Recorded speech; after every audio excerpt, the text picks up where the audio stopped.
Hello there. Hi. Hello. Welcome back to Inspired by Mystery Podcast. Yeah. We're happy. Welcome back. Happy to be back. Happy holiday week. Week. Happy early Thanksgiving time. Definitely. Hopefully it has been a chill week and you are feeling thankful for things. Yeah. Hope so. Reason for the season or whatever. Whatever they say. Whatever they say. Hi, Rabbit. Rabbit, what's up? Nice. Glad you're lurking while you're falling asleep. Oh, I'm sorry you're not feeling good. That really sucks. Yeah. I'm just getting over something myself.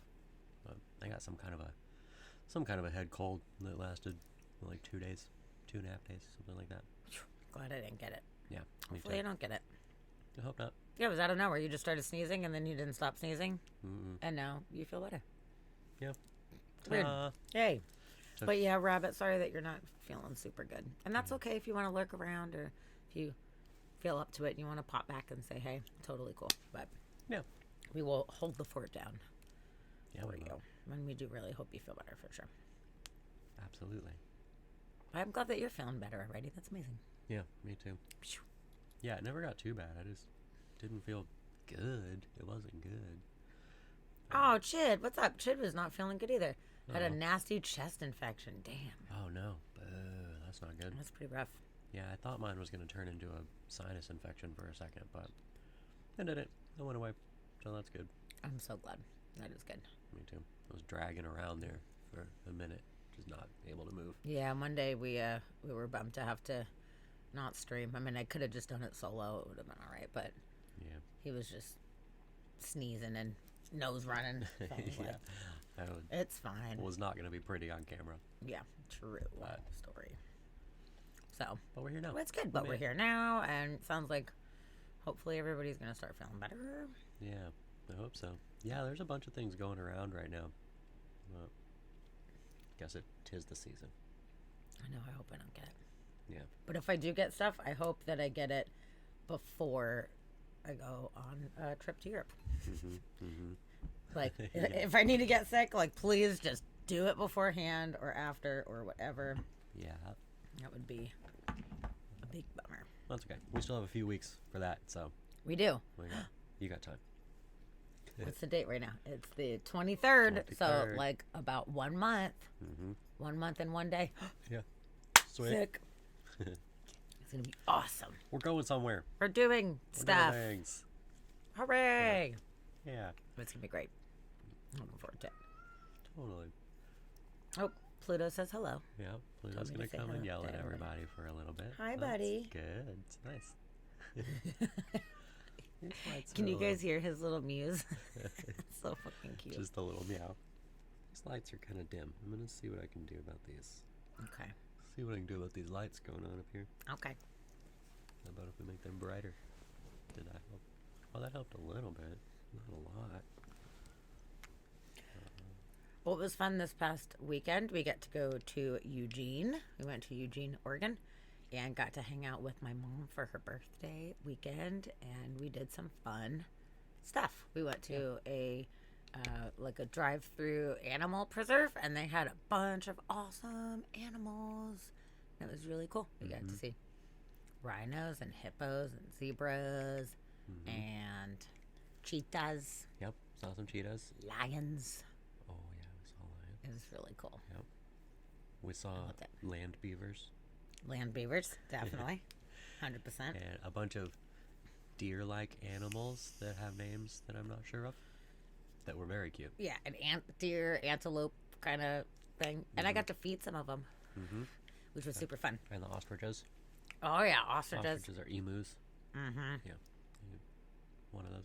Yeah, it was funny. I bought this little, like, cup of food, and, like, all the animals started coming up, and I was like, oh, neat. And I was hoping they would be like, and this fucking emu comes up out of nowhere and just goes, huh! And it, like, hooked the side of the thing, and some of the stuff fell out, and it was just, like, jarring. I was like, Jesus Christ, it's trying to kill me for this food right now. It was not nice and graceful. It was very much a...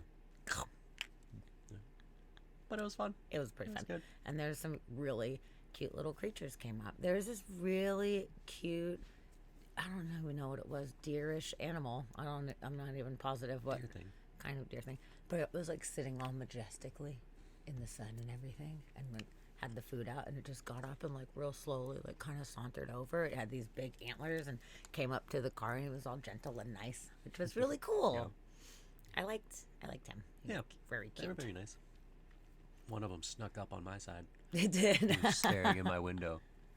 Turned around. I got the video. I can show the video. It was pretty damn cute. Why not? I'll do it. Yeah. I'll show you the video. I'm just like, do that while I get a water. I forgot a water. Okay. I got started without getting all my things together. Gosh, come on now. Okay. Let me see. Let me find it for you. Yeah, it was pretty cute getting to be so close to those animals. And getting to feed them. They loved me. They frickin' loved me. It was great. Okay. I'll do this.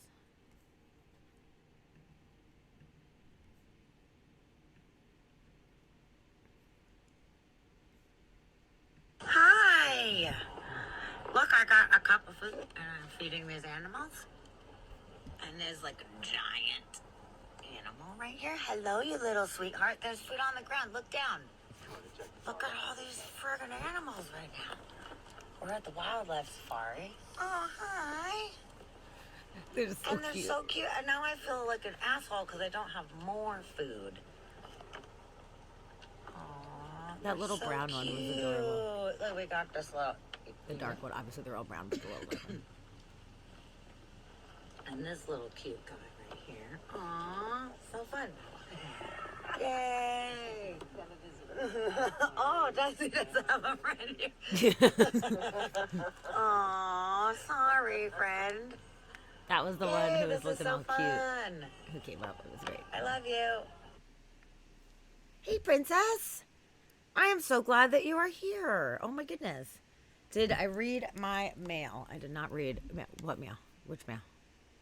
Where would I find said mail?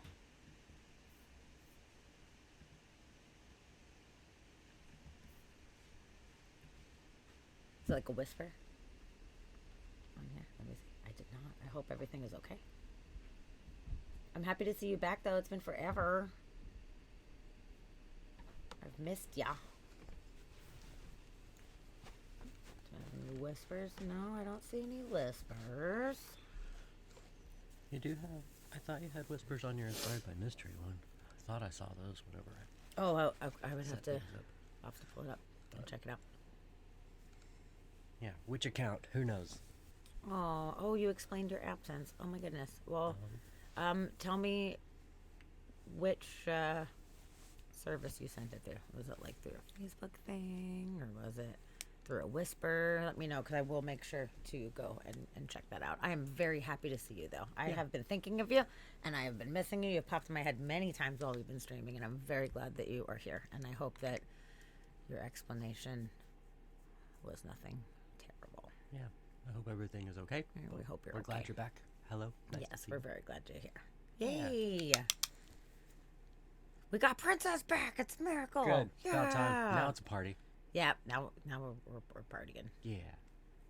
It's a party of a couple right now. We've got party of a few. Shid, Mod Love, kicking it. Yeah. With his little chest infection. Boo. Yeah, Steve came in, but he was on his way out, so he just popped in to say hello, and then he had to leave. But Let me move this a little closer to us. There we go. Now I can reach the computer better. It was like a Zoom, like our Zoom lens. Ooh. Loud and proud from Edmonton. All right. Good. Loud and proud, like American. You're like almost American. You're Look so at American. you go. You're the only person I know that owns a leather American flag jacket. So Totally, that's true. I think you're more American than I am just because of that. It's probably true. Okay. Yeah. But I would say, so, getting into some weird news here. Yeah. I guess this kind of... Oh, happy Thanksgiving, Princess. You're right. Happy Thanksgiving. Happy Thanksgiving. I'm excited to make a turkey tomorrow. A peach turkey. I'm going to make a peach turkey. Hell yeah. Where is this story I'm trying to find? I don't know. It's the mystery of the missing story. I found it. Definitely not. What? You don't want to be super cool, Yeah, you know, loud and proud, American, like the rest of us. Yeah. We can say whatever we want. We can be dicks, and it's totally fine because free speech or whatever, you know. Like it's good times, super fun. Yeah, freedom of hate speech. Come on.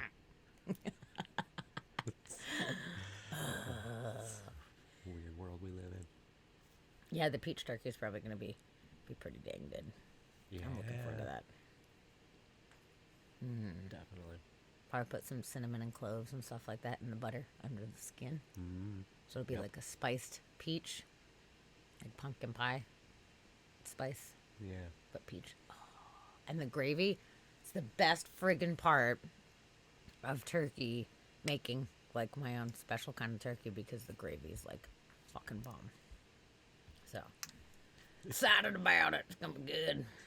Dick Freedom. My name's Richard Freedom. It's gonna be my stripper name. So, okay, speaking of like American stuff and being proud and big things, you know, like look at how big that we are and we're great. What state loves the biggest things ever? Oh, Texas. Texas. Yeah. Texas Always. is large and in charge. Yep. Everything's bigger in Texas. Everything's bigger, including this world record that just got broken. Okay. For the largest published book. Okay. Texas made a giant book. One gigantic book. 7 feet tall. Wow. That is and 11 feet wide.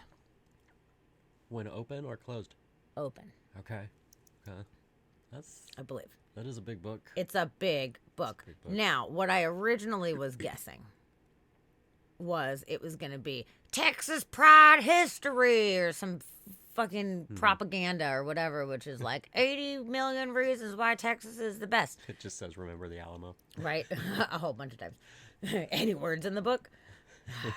So, something of a redeeming factor of this ridiculous thing is that it contains artwork and writing from 1,000 Texas students from 3rd to 12th grade. Okay. So that is cool that it's a composition of like writings and artwork from kids throughout Texas. So it's not Texas propaganda. I 100% thought that it was going to be Bible-y propaganda. Yeah. I'm shocked it's not. Or I thought that most likely that was going to be where it was going. Yeah. But it sounds like it's not. So that's cool. We all know that education isn't so great in Texas, so what they're writing and stuff, we don't know. But we're going to find out because there's a little video. Yeah, it is a big-ass book for sure. A book full of asses. Probably. But yeah, I think that's pretty neat, though. That's pretty cool that they compiled a bunch of different people's stories and artwork and such. So yeah, let's give it a go. Let's watch this little video and hear them talk about this giganto book. See what happens. Holy shit, 13 minutes? Well, we're not going to watch the whole thing. We're going to watch some of it, though. Okay. That's crazy. Yeah. Making of the largest published... Oh, it's the making of it. Oh, you know we're going to get flagged with that music, huh? Exciting day for 60 students waking up this morning here at North Shore. Explain what it is y'all are going to be telling them here just momentarily. It is a big day for over 1,000 kids today that woke up to find out that they were a published author through the I Write and the Bryan Museum's big annual contest. And 60 of those kids are actually here at North Shore, and they're about to find out that they are not only going to be published, but they're going to make history because we are publishing them in a 7-foot book that will be up for breaking the Guinness World Record for the largest published book in the world. Tell me what you submitted. Was it writing or art piece? I submitted writing. I submitted a poetry piece. Awesome. And to find out that it's going to be published in this book, what's that like to hear that? It's honestly amazing because I've been writing since middle school, and it's really helped me develop into the person I am now. And it's like I've always thought of myself, you know, kind of low, but then after doing things like this, it's kind of really boosted my confidence and helped me to continue writing more. It's amazing because it's not only being published, but as well as beating a world record. So.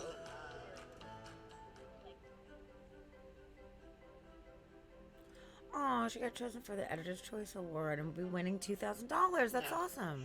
Jeremiah, it is my pleasure to inform you that you have been selected as this year's I Am Texas Editor's Choice Poetry recipient. Congratulations. Your poem titled I Am Texas will be specially featured in the 7-foot I Am Texas book. I've always felt it's That's important awesome. to give That's kids awesome. the opportunity to Yeah. feel success at an early age because it has the power to change the trajectory of a young person's life. It's all about the story that you tell yourself. Being published and making history by breaking a world record, no one can take that away. We've always been on the pursuit to make education cool. And it wasn't until I Write joined forces with the Bryan Museum that we really started to pursue this project to build a 7-foot book and publish 1,000 kids. The Shit. theme, I Am Texas, worked really well with the mission of the Bryan Museum to bring Texas history to life for the next generation. And I Write Texas history. has been There it is. publishing kids for over a decade. They had lassos. Did you see the lassos? You know, saw the working with lassos. 1,000 kids and publishing a giant book, which is completely abnormal for the publishing industry, is a huge project that needed a large team to get it done and to get it done well. So I Am Texas has truly been a partnership effort between I Write and the Bryan Museum.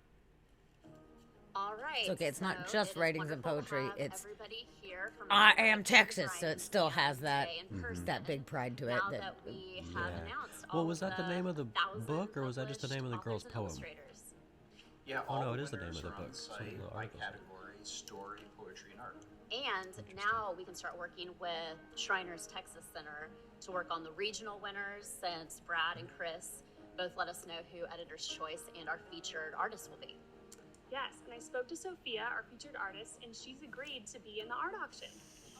Yeah, have y'all seen her piece? They're gonna auction her Can off. you all believe that it's colored pencils? Stunning. oh Stunning. my god, it's so scripted. Getting the word out for kids to enter this competition all over the state of Texas and beyond took a ton of outreach to schools and districts. We even got New York Times best-selling author and illustrator Brad Meltzer and Christopher Eliopoulos to get behind this project and make the book officially a part of their Ordinary People Change the World series. That's where the title, I Am Texas, and the cover art theme came from. In the whole world. Listen, I know Texas bigger does mean better. I understand that. I love it. Tell me more. I want to hear more. So it has to be 7 feet tall, and we're gonna publish 1,000 kids. Are you excited? Am I excited? Are you kidding me? I'm so excited. I almost grew hair just now. What's the theme though? Okay, so the theme What does that is mean? all about Texas and its awesome diversity. It's a So Texas we thing? want kids to share I have no their idea. So I've Texas never excited, I heard of it. almost grew some hair right now. I believe I don't know. ordinary I had never seen a people lasso change until the this world. video, so Exactly. Liar, we saw it at the smoke What shop. if we call it They were I hot pink. Am Texas? Of course we can call an I Am book. Let me call my agent. My agent just said yes. Let me call the illustrator, Chris Eliopoulos. I'm calling him right now. I'm going to have him illustrate the cover. Hey, Brent. Chris, you sitting down? Yeah, of course I'm sitting. Okay, this Okay, is here's getting the story. cheese ball for me. Yeah, I want to see they're him good. making the fucking book. Getting That's a what I little want to weird. see. Yeah, I want to see somebody turning this There gigantic we go. page. The printing process. That's what I want. Oh, it's in Katy, Texas, huh? Okay. Pluto, now is not the time, my little friend. Sorry. Pluto. Yeah, this is 7 feet. Oh my gosh. So we ran 7 page feet. 33 That's and gonna be 34 hard to turn front a and back, page. And then we also have the cover page teed up as well. God forbid So you we rip can it. Take Yeah. a look at the What press a hell of a actually paper running cut, too. the cover page if you want to see that as well. Yes. So we have 3 large presses that we run all kinds of different materials on. Gives us the speed and the quality that we really want to be able to produce it in the time needed to get the bindery done and just to get it finished. Because running 15,000 square feet of print is kind of a logistics hurdle. Yeah, I know, that's a we've hurdle learned for so sure. much on this project. It's not a normal publishing industry type of project. I guess that's why people don't make 7-foot books every day. For sure. How long Yeah, does it take that because it won't to fit on a do, shelf. like a page like this? So it's saying about 11 to 12 minutes right now. Sometimes it's not perfect, but so the process is pretty cool. So this is the first time this is getting printed out for us to be able to test if this is even possible, right? Let's go through the back and I'll show you a few more steps of the process. So we have our kind of QC wall where we hang everything, we lay everything out, make sure it's cut to the right size, the right shape. And then our packing department kind of preps it for where it's going to go.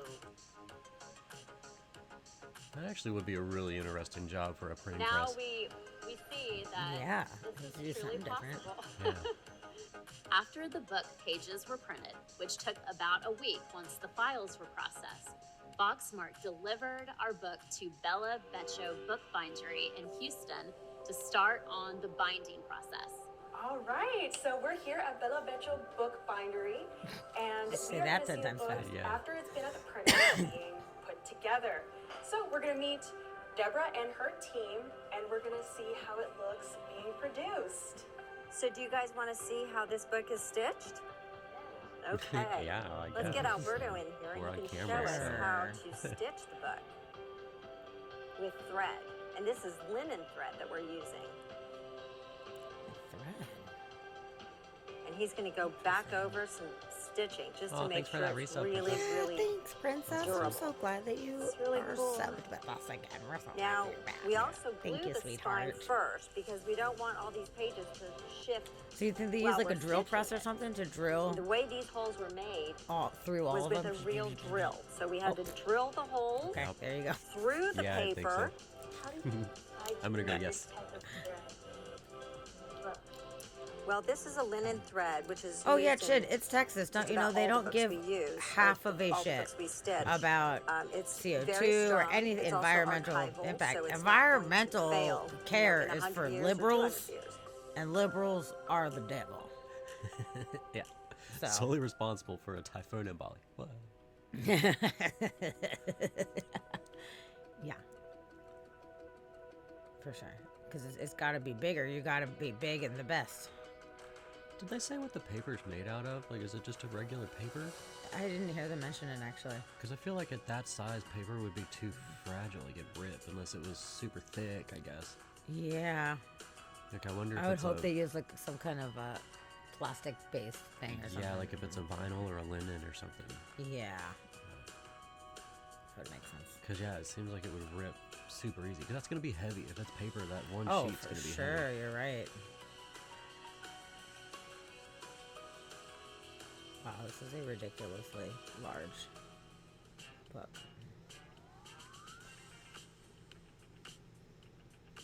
Oh, and then they had to get it to Houston.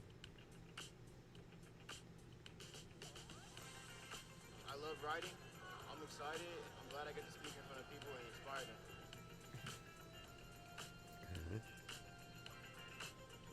I don't know why it's so quiet. I don't know. It was good, and then it got quiet. Within each of us as kids, we need to express ourselves. As a kid, I was very shy and I couldn't talk.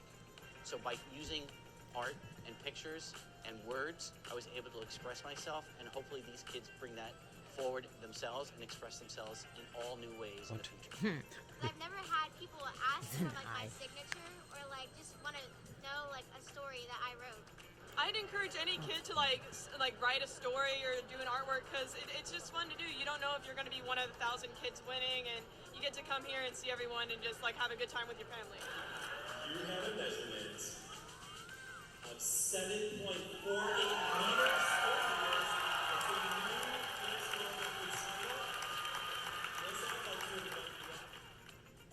But I'm still in disbelief. I don't know. I'm kind of overwhelmed, but it's like such an amazing experience. Oh, they got giant checks, too, to go with their giant stories. And maybe you don't know it, and you can use your imagination, creativity in many things. That dude's And I thought awesome. Yeah, he's looking We suave. are like part of Texas. We are strong, bold, and resilient. I am Texas. I'm Drayden. I am Ava, and I am Texas. I'm William Patrick, and I am Texas. I am Sofia Regalado, and I am Texas. I am Texas. My name is Tanvi Padala. I am Kylie Reed. I am Texas. I am Texas, Gabriel Saldana. He's so cute. Yeah, I like those kids. New world record. There you go. 496 pounds. Fuck. That's honestly that's lighter than I expected. Wow. I would expect. Well, that's pretty dang big, you guys. That's pretty big. That's pretty good. Does the article say where it's going to be kept? Tour of Texas. Oh, it's going on a Texas tour. Texas tour. Will be featured. They are people. They are not a state. You've clearly never been to Texas. Yeah. It's not just a state. Nope. It's a state of mind. Mm-hmm. It's a state of being. Yeah. Like, they're that serious. Yeah. But you know what? I want to say it, but I don't want to sound like a dick.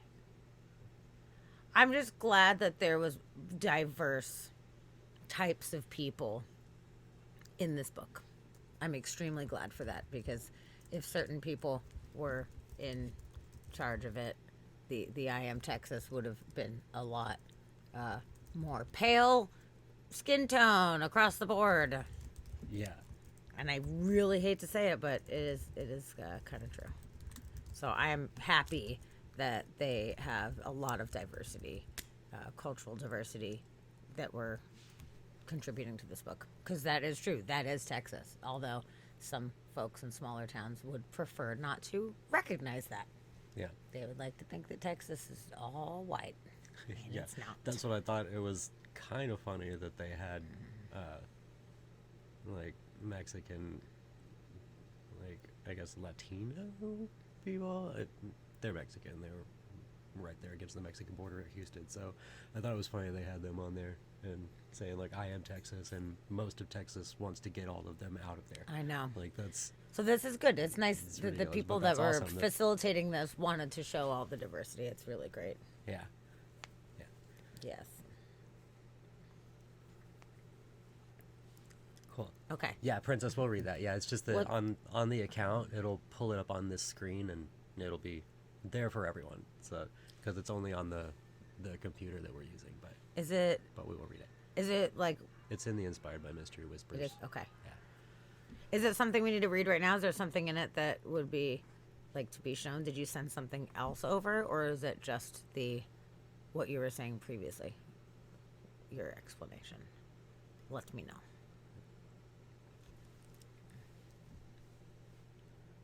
No. Cool. Okay. But Okay. No, I definitely will check that out after totally. words. But unfortunately, I'm logged in on my phone as me, so as like my Sammy profile, so I can't access it from that at the moment. Yeah. And the one I use is the Dusty Rockets one. So we stream from Inspired by Mystery and use that screen for that. So we'd pull it up, and all your secrets would be out there for everybody. We don't want that. Yes. But yeah, I'm glad that they had, it wasn't all just white kids that were in this thing. I'm glad that Yeah. there was, diversity in there from many walks of life, which was Yeah. great. And Yeah, so I think that's that was good. slightly surprising and amazing, Yes. which I love. Yay! Good job, them. But yeah, so it sounds like they got to put Awesome. kind of whatever they wanted in there, whether it's poetry or a story Yeah, or whatever. poetry, which is- story, or art, Yeah. and that's really really cool. That's cool. I like that. I like that. Okay. Let's see. What else? What should we talk about now? How do you follow up a gigantic book? Let's talk about gigantic snowfall. Ooh, How about that? We're gonna stay with There was some gigantic snowfall. giant So I hear. snowfall. That's what I hear. Dude, No. have you guys seen what was happening in the Buffalo region of New York? Yeah. It's fucked That's up. crazy. It's crazy. In some areas, they got 77 inches of snow. That's too many inches of within snow. just a couple days. So here Far is too many. one photo of the wall of snow. City of Buffalo set a record for daily snowfall with 16 inches. Previous record was 7.6 inches, and Buffalo is known as one of Jeez. the snowiest places in the country. Yeah, because they get the lake effect. Yes. Which I don't know what that means, but it was on every article. So there's the Great Lakes are over there, which Yeah. are massive, and it causes evaporation, which causes more humidity that dumps more snow. Okay. Okay. Yep. Yeah, because those lakes are so giant that They're giant. It just, yeah. They affect weather. They Okay. do. Okay. Yep, Nice. yep. There you go. Yeah, I just kept seeing that term and I was like, yeah, lake effect, obviously. Did you have any guesses of what it meant? I knew it had something to do with the Great Lakes, but I don't know. Kind of seems like a term that the media picked up and latched onto and were just kind of using to throw out there as, for something that's a mundane, like, whatever, like something that everybody kind of knew, but they were like, lake effect. Oh, everybody's got. I mean, I've heard that, about it, like, but- forever. Like, that's a pretty, like, common I had heard it term over there. randomly before, but it just seemed like everybody was just really leaning into the lake effect on this one. Oh, It just okay, hit me okay. real hard. Okay. That was their term that they Okay. were running with, you know. It's There you like, go. okay. Lake effects right here. The heaviest lake effect snows. Yeah. Yep, mhm. yep, yep. I guess Okay. so. I mean, I guess they could just call it regular snow, but, you know, it is kind of a result of that. It's like Okay, we don't that's get not great. ocean but it is. effect or anything, but but okay. But that's a lot of snow. That's too much snow. And the previous record was like 7 point something inches, and they got over 16. Yeah. That's a lot. It's time to move. Okay, area's major snowfall took place, or last major snowfall was 8 years ago. When another lake effect storm dropped more than 5 feet of snow. But this is like extra crazy.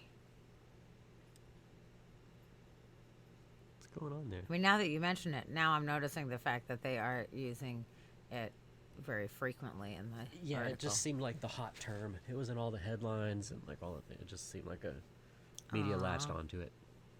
That poor dog.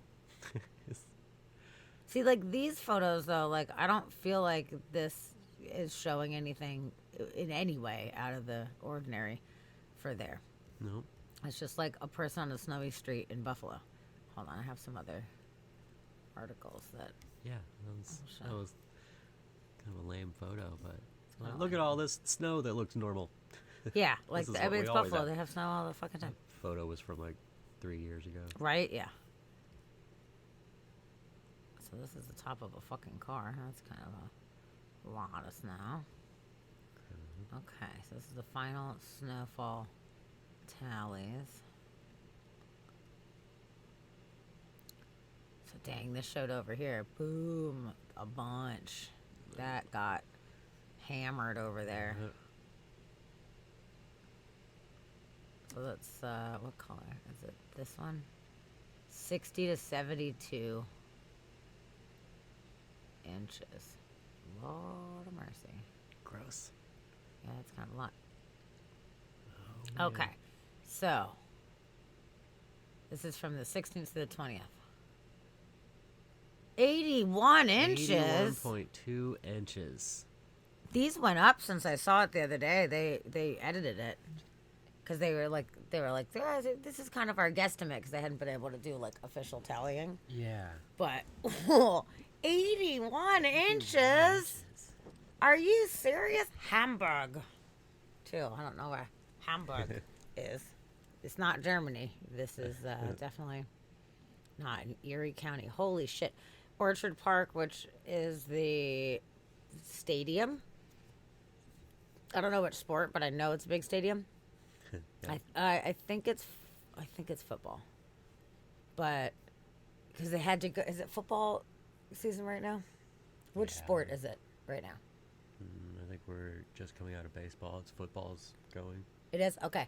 Because they were supposed to play another team on the field And it was for some, I don't know, championship or something like that. Like it was like important games, and they had to fly the team somewhere else to play the other team because I guess everything's planned out as far as like who plays who when or whatever. Yeah, and So they had to just like ship them out or something. I think it's in the other article that I have. But they had 80 inches at the stadium. Yeah, Princess said they had to move the game. because Yeah, of it, that's like- what it was. Moving the game. Yeah. Yep. Yeah, That's- dude. That's 6.8 feet. That's almost 7 feet. Yo. Oh, that's too many feet. Yeah. And then even some of like the lowest ones, they got a foot, you know, like good lord. No, thank you. 29 inches. And then these people had 4.4 inches. They're like, They're stoked. yeah. Oh, yeah. Okay. So these guys got like 2 inches, 5 inches. No big deal. 48 inches over here. Oh, my God. Is there any cool photos? I want to see some cool photos. No.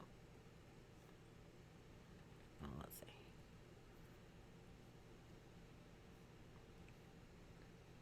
Cleveland Browns.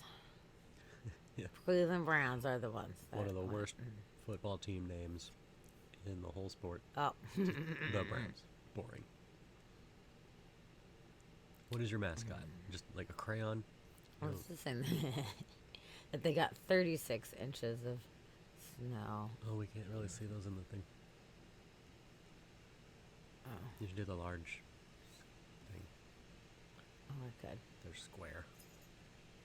Yeah, there we go. True that. Yeah. Go back to the first one? Or just go back through them, I guess. That's a lot. That's a lot of I see. snow. Yeah, that field goal right there. That, jeez. Oh, jeez. Oh, jeez. That's a lot of snow. Yeah, that's a lot. Okay, yep. Okay. But then the other one that I was looking at, hold on, let me go back to this one for a second, and I'm going to pull up the other one because it was a little more descriptive. I feel like, which one was it? Maybe it was this one. Is that the same one? Princess 2 inches here, and they have to close everything. Yeah, us too. Here in Seattle, we get, an eighth of an inch, and the whole city just stops. Buses can't run. Nobody can drive. How can we work in an eighth of an inch of snow? To be fair, we have hills that, don't bode well when it's slippery. Oh, yeah. No, that shit shuts down super hard. Mm-hmm. Okay. Shit, it looks like my backyard of my igloo. Yeah, definitely. Okay, so this was saying, as of Saturday morning, the town received 77 inches of snow during the snow. That was too much use of the word snow at that point. Anyway, 6 feet 5. They're saying it's the exact same height as the quarterback, Josh Allen. So that is interesting. that guy. So they're saying it's enough snow to bury other players, blah, blah, blah, blah, the 6 foot whatever ones. And nearly a foot taller than the shortest player. So, in fact, only 5 players on the entire Bills 53-man roster are taller than the amount of snow that fell in the park. That's kind of interesting. So they're just showing how gigantic he is. So they're just giving like a visual for look, that's all snow. Okay. Those are some giant people, man. Yeah, and then this guy is 6'8", and he's 80 inches tall, and apparently they got 80 or 81 there. So, wow, that's pretty crazy. See if there's any That is other. crazy. I know. That's an interesting nuts. way to compare it, though. Yeah, I kind of like that. So I was like, oh. At least people that they would all be buried in this snow, except Yep. for this one. And his then forehead would be sticking out. And then they measured, and they're like, oh, actually, it's taller. Okay. It's taller than the tallest guy. Yeah. Okay. So, what else we got? This is a weird one. This is a bizarre thing, and I don't think anybody has any idea what the hell's going on with this one. So, you know, the whole thing about lemmings and sheep is they just like follow each other. You know, like, oh, you just follow, don't ask no questions. Well, this is a scenario in China where hundreds of sheep have just been walking in a circle for 12 days. What? Really? And they're like, we don't even know what is happening. And it seems like the sheep are like fine. So what is going on? It's in Inner Mongolia. Okay. So let's see. There's 2 little videos. Let's check out this one. Yeah. And see how it does.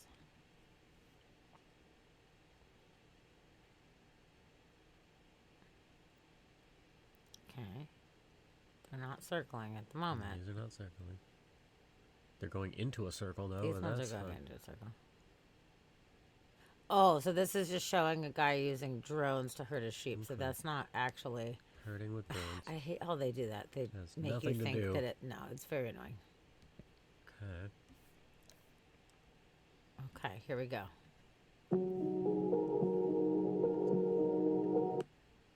We just got a bunch of sheeps. It's because they started following one of them, and then they made a circle, and now they're all just following the one in front of them, and nobody knows who the leader is anymore. No, they're just walking in circles forever. Okay. That was Isn't that weird? Yeah. But look, there's a few off to the side that are like, you guys are stupid. They don't know. They don't know how to get into the circle. They're like, I don't know, man. Who do we follow? I'm not sure who to follow. It's weird. It's a very strange thing. Yeah, that's pretty weird. And they've been doing it for 12 days? Yeah, at this point when this came out on the 16th, I think. If they're restless, they should count people. Someone said. Someone said, I think they're just having fun. Oh, yeah. They're looking for a shepherd, no doubt. Well, another joke, they ate some mushrooms in the field. Yeah, see? Chid, somebody got them high. It's the mushrooms. I mean, it could be. It could be. Could be. So, who knows? Like, talk about inspired by a mystery. That's a fucking mystery and a half right there. What's going on? Yeah, why are they going in a circle? We don't around? fucking know. Nobody knows. Are there crop circles nearby? I don't know. That's a weird one. That's weird. Yeah, the ones on the outside. You're like, you're all a bunch of sheep. Followers. Okay, so speaking of just like animals doing random shit. God damn it, there's a stupid ad thing. Hold on, I need to make it go away before I can show you what I'm trying to hear. Ugh. All the ads. Seriously. Close already. Okay, so it's sad, but it's like kind of funny because who does this happen to? Elderly man airlifted to hospital after being trampled by out of control cow. Boo. A cow? Just How an often do you hear about out of control cows? Like, not the most often. I mean, that's a stampede. So. But one? But only one of them is one. That's one. That's a stampede of one. I mean, that sucks. I feel bad for the guy. I'm not trying to laugh at the guy, but like, just look, one random cat. Like, they're like so docile normally, you know? And it's just that it came across an elderly man where it attacked him and trampled him, causing serious injury. Like, it's horrible. But like, who expects that from a cow? You never expect that. Yeah. And then it just went into a field. The police said the cow went into the rail track in the area with trains stopped to mitigate the danger to them before it made its way into the field. Weird. Yep. They were trying to safely contain the animal. It failed, and it was humanely dispatched with the consent of the owner. So they shot it. Is that what that means? Humanely dispatched? That's what I'm thinking. That's what that sounds like. So they had to get the owner's consent. Yeah, they probably took it out. In 2018, a cow escaped while on its way to a slaughterhouse. The animal made a bid for safety after it was refused to get into a lorry, taking it to be killed for meat. Instead, it rammed a metal fence before making a dash for the nearby Lake Nysa, South Poland. after the cow's owner, known only as Mr. Lucas, attempted to get it back to the farm. The cow broke one of its workers' arms. Wow. That's similar to the Just story crazy we cow. covered last year. Because last year, one of the cows escaped going to the slaughterhouse. Oh, yeah. I imagine that's a different story. Yeah. 'Cause it got out, and then they were like, it went to the water park or whatever, and they were like, oh, Yeah. shit. And they're like, okay, you can live because you like, 'Cause you like you, water you parks. made it. Like, you like avoided death, and like, you're pretty awesome. So, Yeah. so apparently that's not the first or second time that has happened. That's not. Cows will just escape. They'll get you. They escape all the time. Yeah, You just well, don't that even know one about it. escaped from somewhere and fucking trampled this guy, which is super sad. So, that's not good. Nope, not good. That poor guy, that sucks. You get one random angry cow stepping all over you. Yeah. You're like, hey, little cow. Ah! Wow, that's Man. lame. Okay. So, you get a little sciencey for half a second here. Sweet. Did you know that scientists have unearthed a new species of tardigrade? Whoa, no way, really? They, in fact, Not have. too shocked, I guess. It is very interesting. So, for those of you guys that aren't familiar with tardigrades, they're also known as water bears, and they are little, tiny, I don't know if they're necessarily microscopic, but they're very, very, very small creatures. And they can withstand more trauma and live through it than any other creature that we've ever come across. They can survive in the vacuum of space, on the moon. They can be frozen for 200,000 years and thaw out and just pop back up. They can live in super hot environments too. It's totally weird. We don't know how they do it. It's crazy. So yeah, they're weird ones. They're super weird. Creatures. So apparently we found another kind.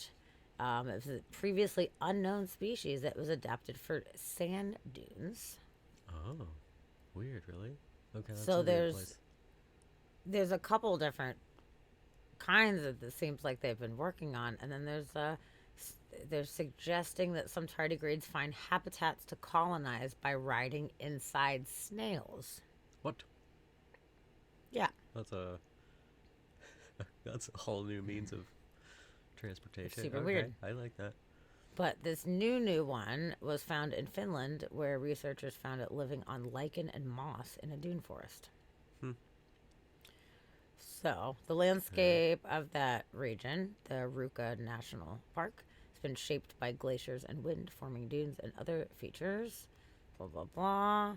It's also home to a lichen-rich inland dune forest, a habitat threatened by human activity. Aren't they all? So a team went to go collect moss and lichen and leaf and whatever, and they found a brand new species. It becomes the 5th known member of the complex, which is a small group of tardigrades with adaptations like reduced legs and claws for living underground. Okay. So, oh, that's awesome. The researchers named the species Macrobiotis nagini, a reference to Nagini, the snake character from the Harry Potter books. Oh. That is awesome. Who is the Horcrux? Super cool. Formerly Names they give these things are weird. I know, I love it that whoever gets to find them is like Harry Potter Nagini. We're naming it Nagini. But I like that they named it like Nagine, where it tries to be Latin, where it's like a Latin name, but really we're just making up Latin-esque words. And they're Totally. like, yeah, that's totally the name of it. 100%. It's Latin. Yeah. Yeah. Okay. So, like many subterranean animals, these tardigrades may have evolved smaller limbs for a more streamlined shape to crawl through soil or sand. That's pretty crazy. While all tardigrades need water, they also have a superpower for surviving long dry spells, which could be helpful in more arid environments. Yes. That's helpful. With anhydrobiosis, tardigrades eject water from their bodies to become a dry, virtually indestructible speck called a ton. Okay, a ton. Pt1. Okay. In the suspended state, a tardigrade can survive for years or decades and abruptly reanimate in the presence of water. It's crazy. The ton state can protect tardigrades from a range of other dangers too, including extreme temperature, high pressure, oxygen deprivation, X-ray bombardment, being fired from a gun, That was a hell of a test they put that tardigrade and through. exposure to the vacuum of space. Wow. That's so crazy that they're so practically invincible. What does kill a tardigrade? Do we know what does kill one? Like stepping on it? That's a very good question. Check it out. Look it up. Okay. I did look up how many species of tardigrades there are, because I've heard that it's fairly easy to find a new species of tardigrade. Okay. And pretty much any puddle or moss or anything you pick up, there's going to be tardigrades there. Like, they're very prominent. And it said that there are around 1,300 species Interesting. of tardigrades that are out there, which is Okay. a lot. So I guess that one, it said that there's like 5 or 9 of them or something like that of this type that they were looking at. So I guess there's subgenres of tardigrades. Okay, well, this one said they found 78 dead tardigrades in the feces of snails and reported the other 398 are supposed to have been digested and destroyed by the snail's digestive system. So it sounds like they can die when eaten. Okay. Which, I don't know. But still, 31% isn't zero, and the tardigrades who survived also went on to produce successfully in the lab. So some tardigrades went through snail's digestive tract, got pooped out, were totally fine, And just totally made fine. some babies afterwards. Yep. Okay. Yes. Wow. Okay, so one thing says that they have found that slightly longer exposure, so I guess that an hour of exposure to water at 82.7 degrees Celsius or 180.9 degrees Fahrenheit can kill a tardigrade in its ton state. Okay. So hot water Okay. can kill it. So I guess it.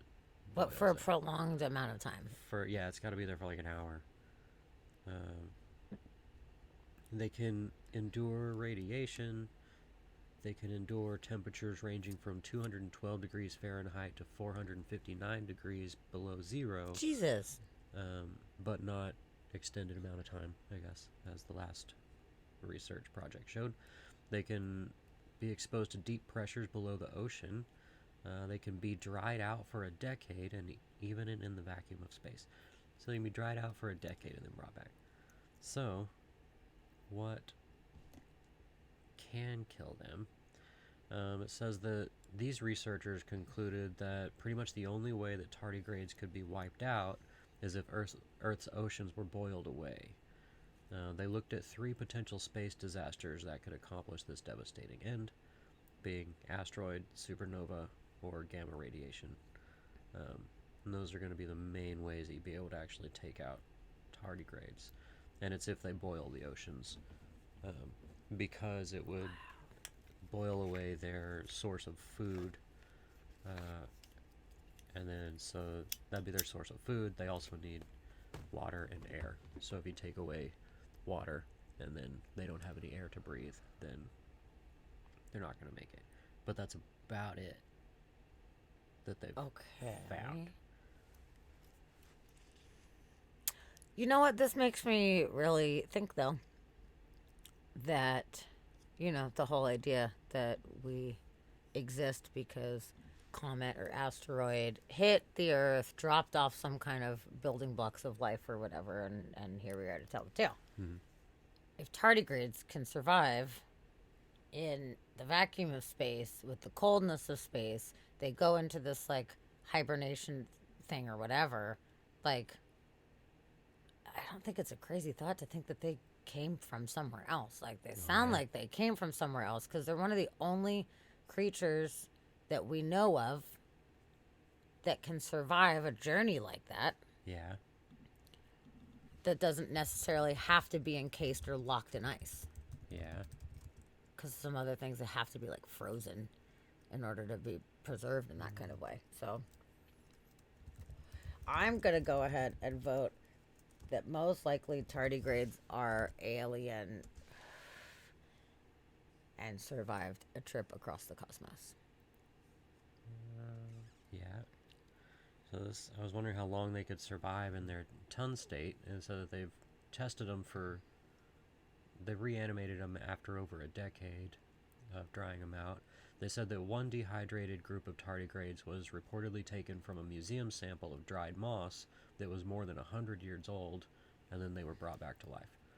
So I was under the impression that more recently they found some that were like in deep ice cores that they were able to reanimate. I thought it was like 100,000-year-old tardigrades that they were able to reanimate. I thought I remember hearing that. Yeah. Recently. More, well, this past year as far as recently. Because that stuck out to me where I was like, dang, okay.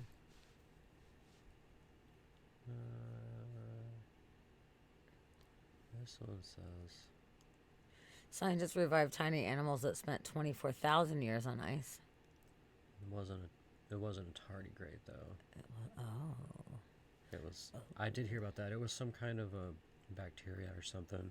This one said they revived tardigrades frozen for more than 30 years. Okay. Yeah. What's up, Callie?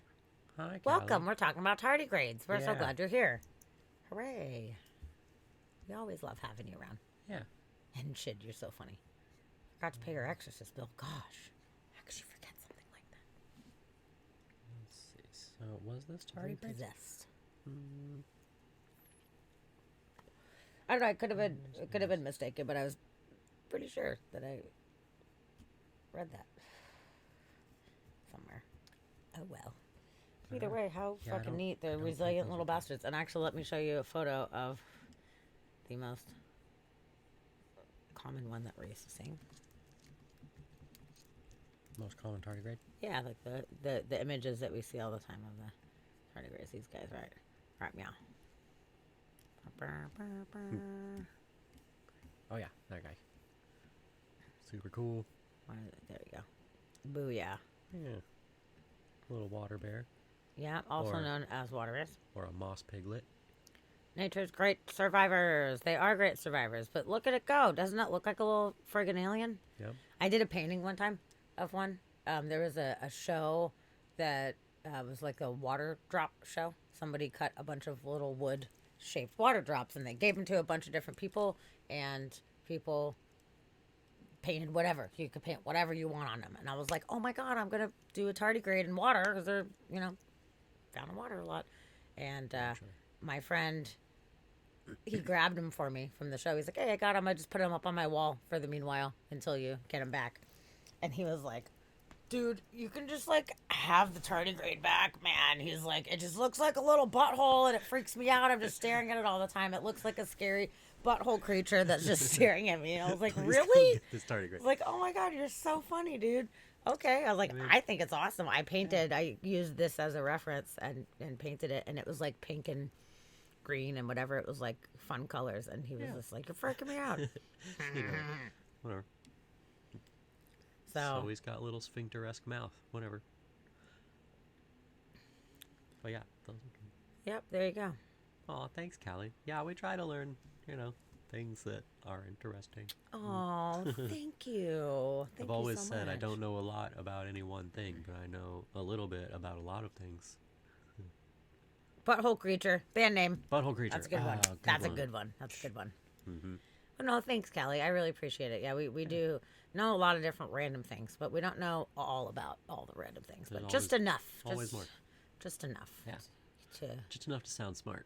To be interested and to share with people. It's pretty cool. Yeah.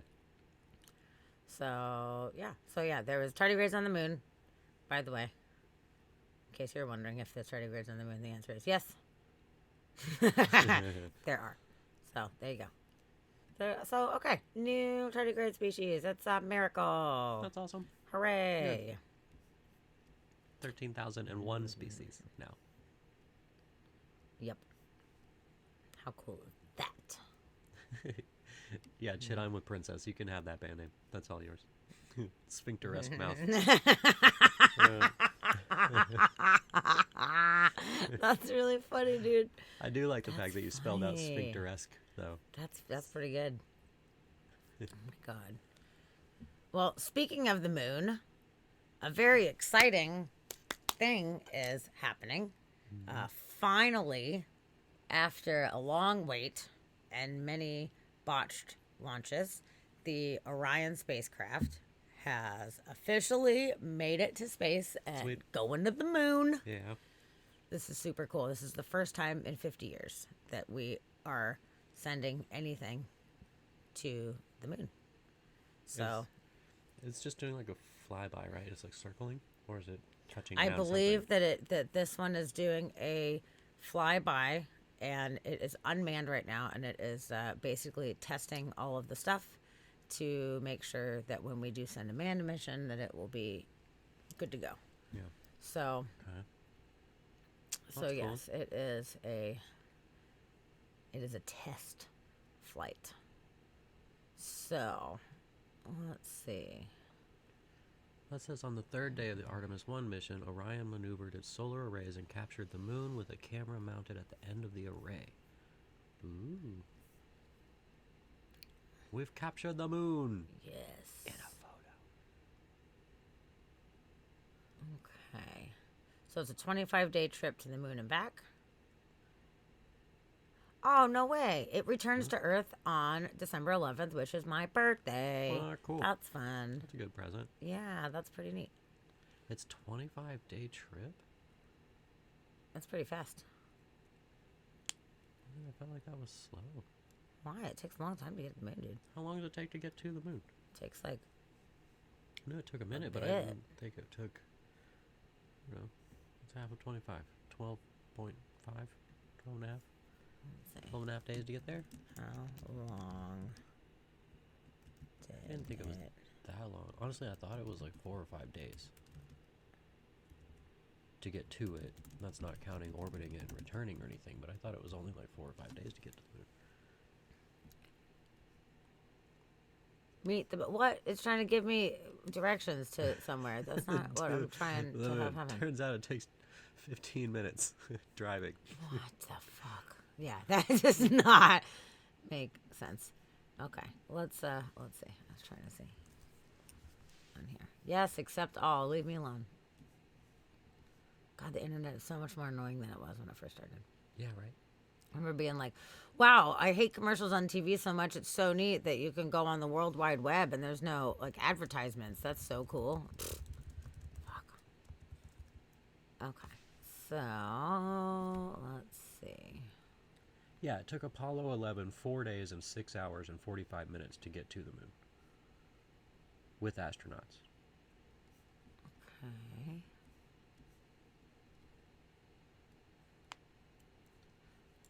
I guess they were doing some stuff out there, checking some stuff out. Okay.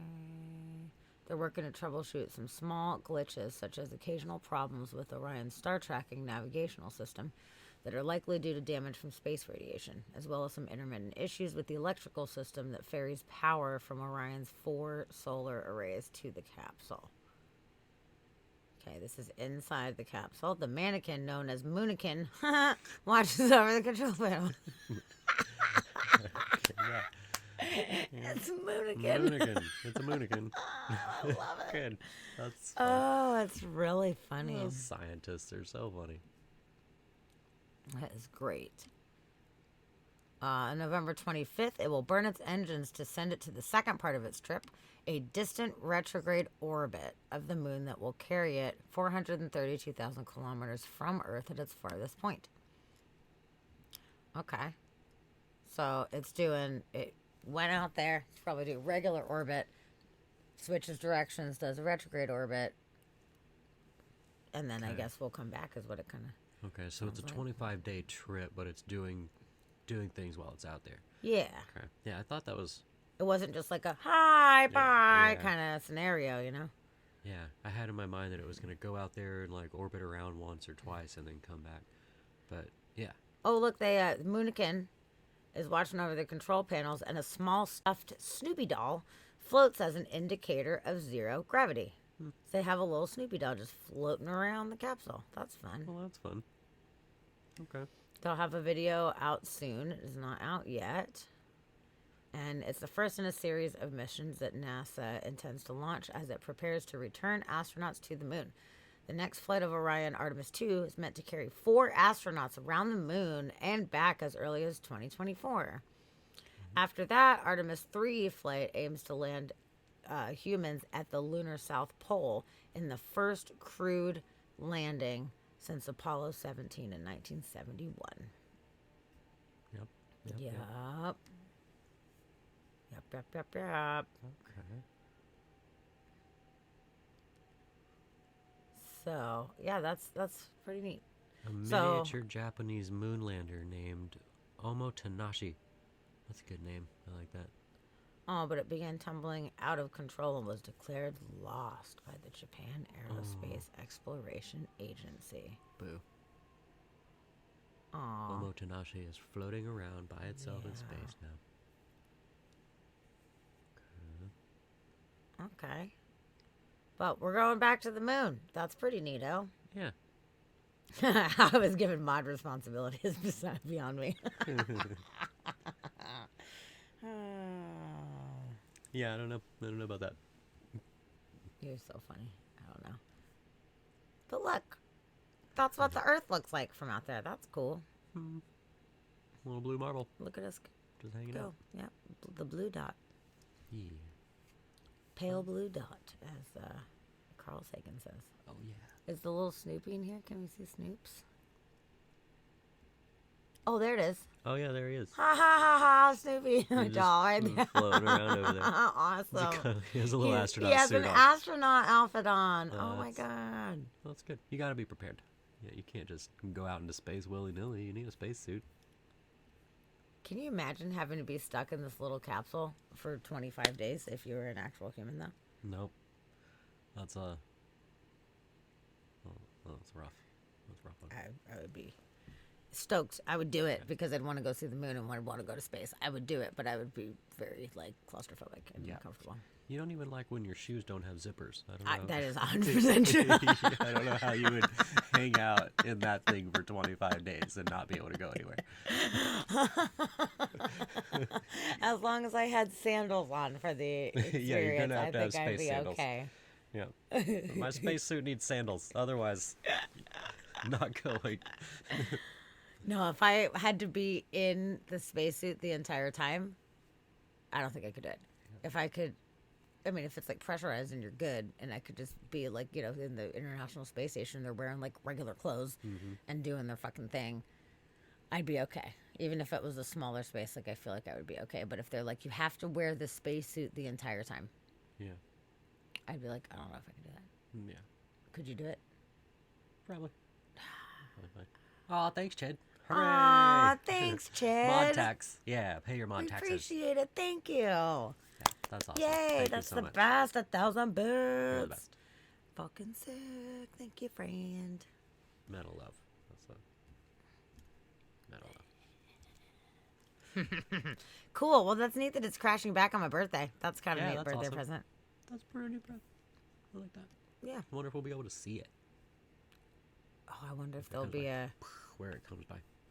a like The a re-entry path or whatever. yeah, if they'll do a live streaming of it or something, that'd be pretty cool. Maybe.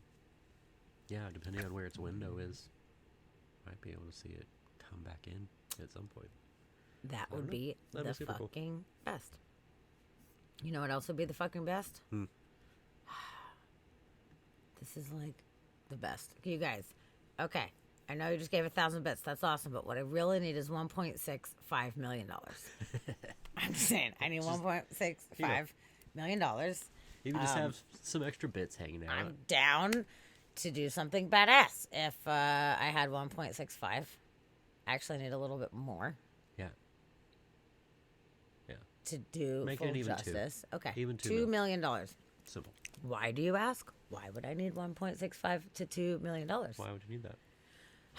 What will Because you I do with it? really want to buy the Goonies house, dude. Goonies house. Goonies house. Yeah, Goonies it's house. for sale. Yeah. Yo, the Goonies house in Astoria, Oregon is for sale. It is very popular destination. People used to go all the time and try to take photos, and the previous owners didn't care. You could take photos. It was fine.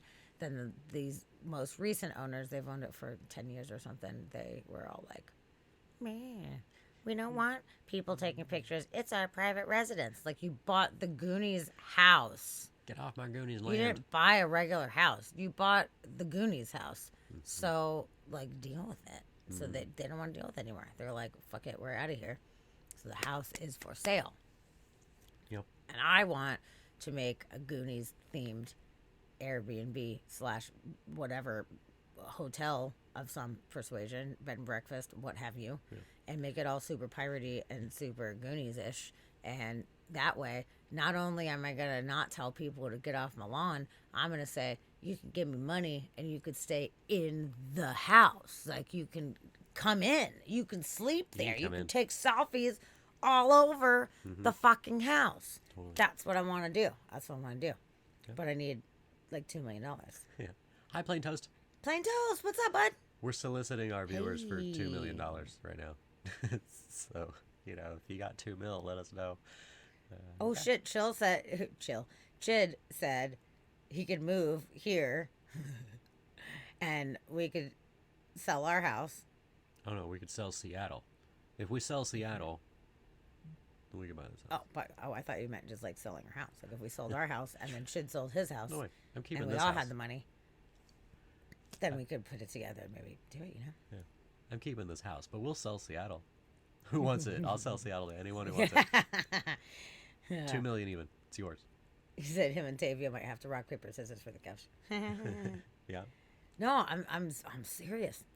Like, I feel like if I had the opportunity to own this house and to decorate this house properly and to invite people to come stay in the house, I really feel like I could have a really good business plan and make a lot of money doing it. I just don't have like $2 million. You know who is a Goonie who does have $2 million that I want to talk to? Corey Feldman. I need Corey Feldman. I need to talk to Corey Feldman. And I know it sounds ridiculous. But the other night when I was thinking of this, I was like, listen, need to contact Corey Feldman because he is a Goonie and has the money. So it would be like, listen, Corey Feldman, what's up, homie? Give me the money. Let's work together. Let's do a business team or whatever. I'll decorate it. I'll come up with a business plan. We'll fucking rock it out. Everybody makes money. We have the goddamn Goonies house. Like, he should have the Goonies house. We got the goddamn Goonies house. Yeah, the goddamn Goonies house. Yeah. And then Sean Astin, we just got to get Sean Astin in on this shit, too. He's got all the money in the world. What if everybody chucked a little bit of fucking money in, all the Goonies came together, bought the damn Goonies house, let me decorate and make a whole business plan about it, and we would be, like, killing it. You could do it like the punk rock museum where all the classic punk rockers are involved in it and everybody owns a portion of it. Yeah. Just get all the Goonies to pitch in. Because we looked it up. Corey Feldman doesn't have $2 million. His net worth right now is not as high as we thought that it was. He's definitely a childhood star, not current star.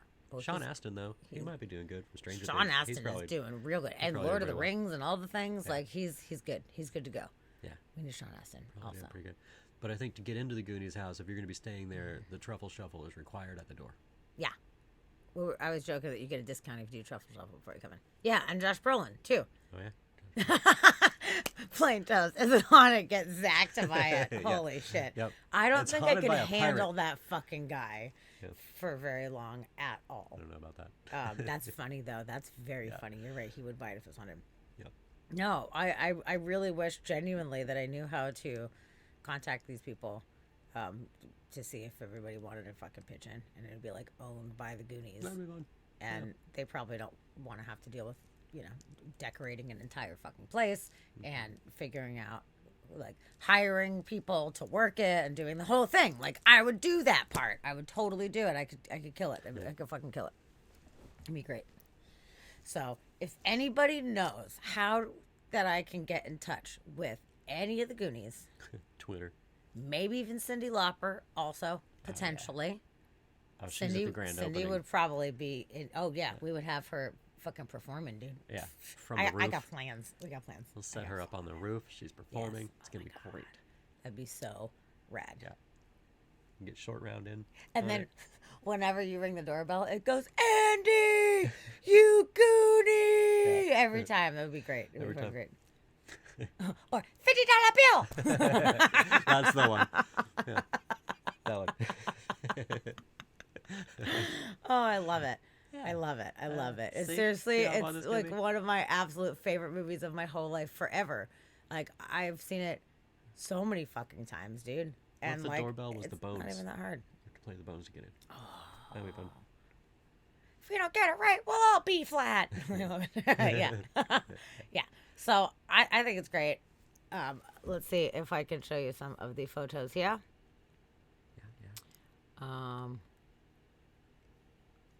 This one does not. Hold on. This one does not have the photos, but I'll show you what the house looks like inside. It kind I'll of show sucks you. the owners right now that are selling it how like mean they were and like didn't let people on to take pictures or anything. Like we actually went out there to go visit it and see it, and like you could see it from, you know, you can't just walk up there and take pictures. They have signs up saying like, please be respectful, this is a private residence or whatever. But dude, you live in the Goonies house, like people are gonna take photos. You can't be all angry about that. Come on, don't be aggro. Come on now. That's like buying the house from Home Alone and getting angry when people are on your lawn taking pictures like this. Yeah. Like, yeah, everybody's come on gonna do now. that. Just let them do that. Okay, here's the gosh darn house. And Really? I've been to the house before. Obviously not inside, which inside. I wish. But by the way, I would paint the house so cool on the outside, and it would be all like piratey and shit. It would look so fucking sick, dude. It would look so cool. It's so boring from the outside right now. Boring. Pretty boring. The inside is nice, but it's also boring. But like, it wouldn't be boring for very long. I guarantee you that. Wouldn't be boring. It would be so fun, and it's got a nice view. You've got the water and the little Astoria Bridge over here. Yeah. Right? What a bunch of idiots. Like, they bought this house and made it fucking super boring. Seriously. This could be so pirate themed right now. Hold on, it's being kind of weird here. Okay. Yeah, it was like I was using the button and it wasn't doing anything. Okay, so this is the living room. I mean, it's fine, I guess. It's fine. Yeah, that's fine. It's fine, but it's Those not. windows are like, great, really. Oh, the windows are great. The view. But, like, it's so fucking boring. Yeah. Now, is this the statue of David that the dick gets knocked off from Chunk? Like, we're having one of those, you know it. Yeah, definitely. But this whole room, this could be like a whole, like, kind of like Goonies memorabilia with some couches and shit like that in there, whatever. Like, could totally Goonies do some museum. fun stuff. Little Hanging out Goonies right there. museum. They do have a diver helmet down there. That's nice. That's pretty cool. And the kitchen. It's a good kitchen. It's fine. And you know what? Honestly, like, I'm not really a big fan of, like, the dark wood cabinets, especially with the light wood floor. I'm not really into that, but it could make it look very piratey. Like, that's like you got a pirate base already right there. You know what I'm saying? Like, if it was like some stainless steel or like whatever, like marble, like it wouldn't really have the effect. But I could work with this. Yep. We could work with it. Yeah, we work with I that. could work with it. I could work with it. The brick in there. That's nice. Yeah. Really though, those windows and the natural lighting in this house Oh are yeah. awesome. Oh, it's Like, fucking great. Aside from being the Goonies house, I could definitely work with those windows. Yeah. I mean, it's a decent house. I just think it's fucking boring what they did with it. And of course, I mean, I'm just gonna sound like a dick when I say this. I don't mean to, but like, there's just crosses everywhere. They're obviously like pretty fucking basic, you know. But all the So and all the wall colors are like beige and like a weird pale salmon. it's fucking lame. Yeah. It's like, look at this bathroom. This is the most boring bathroom of all time. Yeah. Boring. But there's potential. There's potential. The This thing is, a- it's not a total piece of shit, which makes it better. Because if it was like all, why is this not loading? If it if it was like janky and falling apart, then you'd have to put a lot more money into structural things. That's weird. I don't know why it's not loading right Yeah, now. it's just taking forever to load. But point being, it's got good bones. It's got good bones. And all I need is slap some paint on this bitch and make it super fun. Yep. Yeah, you need a bunch of bikes in the living room. Yeah. A zip line for people to yell, "Hey, you guys!" Yes. See, you guys are on the team right now. You guys know. You know what I'm going for. I don't know why it's not loading. I'm so sorry. I really wanted to show you the other bedrooms that are fucking awesome. Okay, it's starting to. Okay, load. we're trying to load. Okay, so there's like this little like office room, which is cool. Which I would put like a projector or something up or a TV, and then have some like couches, and it's just playing the Goonies all the time. Yeah, it'd be great. And then you got this big like common area where the bedrooms are off of, and the attic.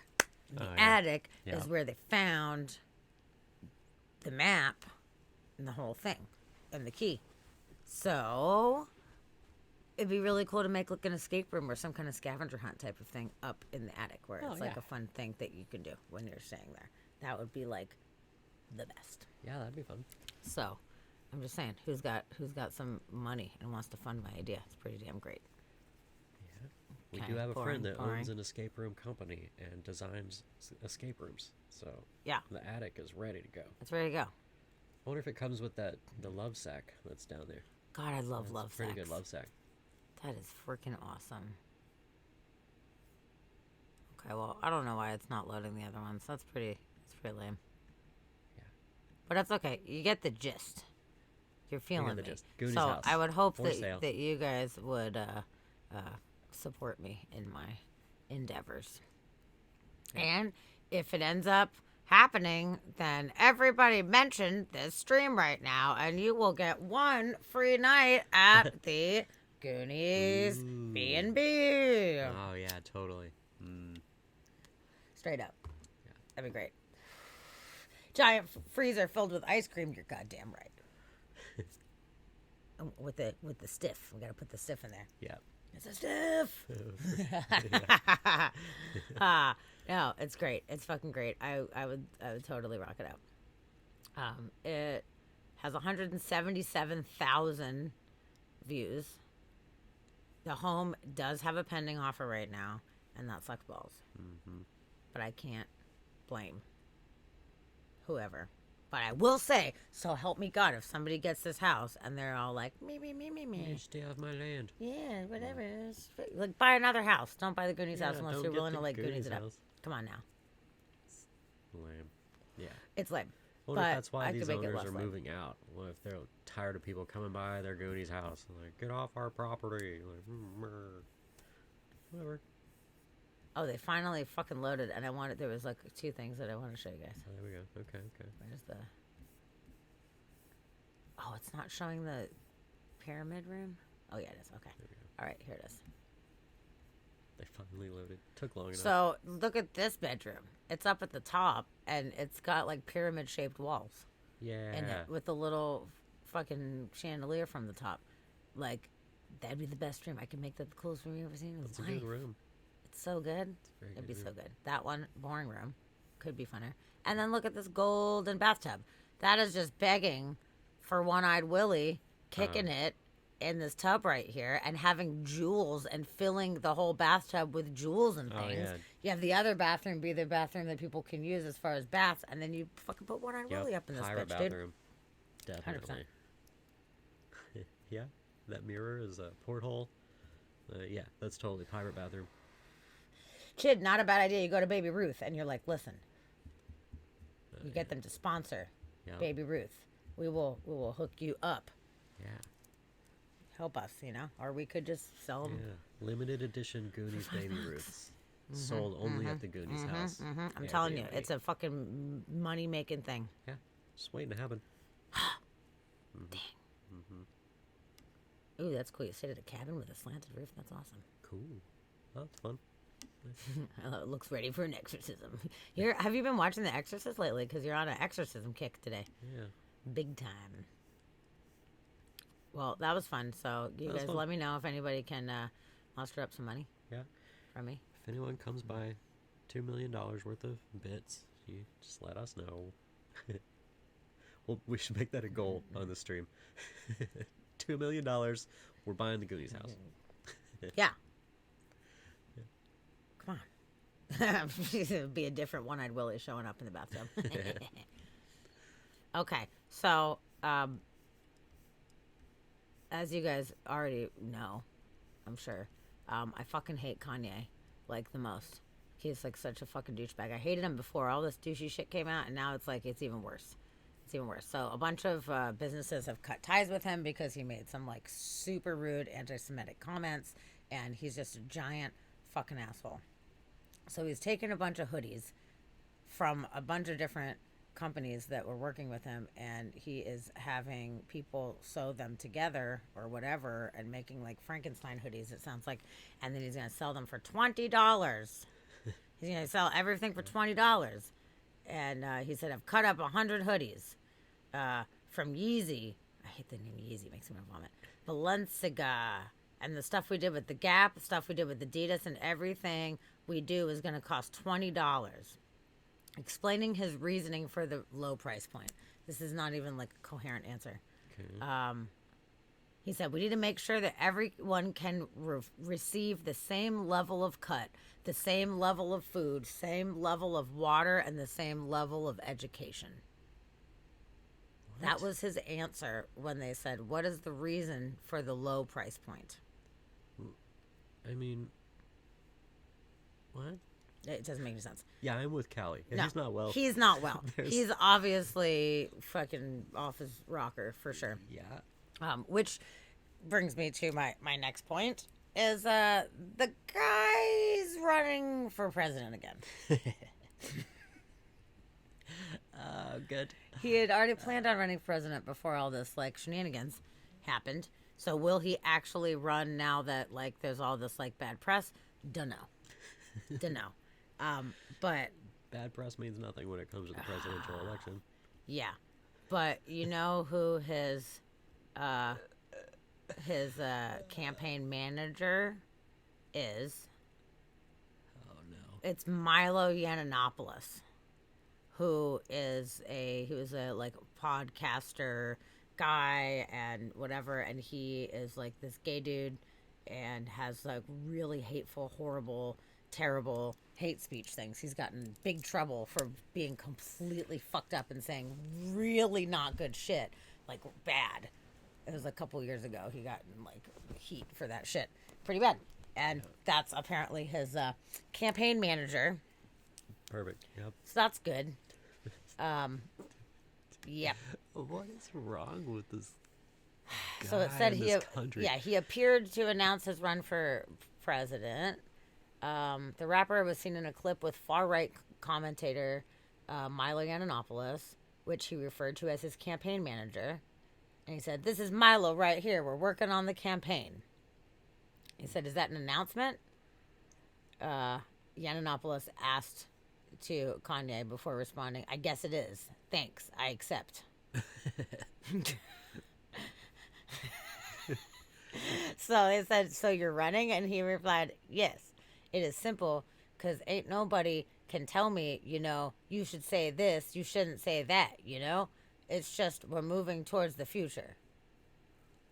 That was his official, yeah. Yeah, that was his official statement on, like, so you're running for president. Because ain't nobody can tell me, you should say this, you shouldn't say that, we're moving towards the future. Like, that is not, it's not... Oh, man. Lord. I'm just imagining the presidential debates, like, with him and Trump, if they have to debate and both of them are just talking in whatever language they speak with each other, trying to understand what the other one's saying. Oh, my God. That'd be hilarious. That'd be so funny. Oh, yeah, Princess. When he was hanging out with fucking Kim Jong-un, and he was like, "Oh, this guy's my homie. He's awesome," or whatever. And then fucking Trump did the same thing. They're all like, "Yay, North American dictator. So cool." Yeah. And then Trump said that they fell in love with each other, and I almost died. Yeah. That was when I realized we went into some bizarre alternate dimension because the president of the United States is saying that him and the dictator of North Korea fell in love. And I quote. It's a quote. I think Princess is talking about Kim Kardashian. Oh! Because Kanye and Kim Kardashian were together for a while. Oh, okay. You're right. And I was talking about the fucking Kim Jong-un where Kim they were all Jong-un. high-fiving, you know. Like, Kim Jong. it's good. Ill. Nope. Ill's the dead. Ill's the okay. Un is the Ill's the dead guy. But yeah. He's ill. No, you're right. She did. Okay.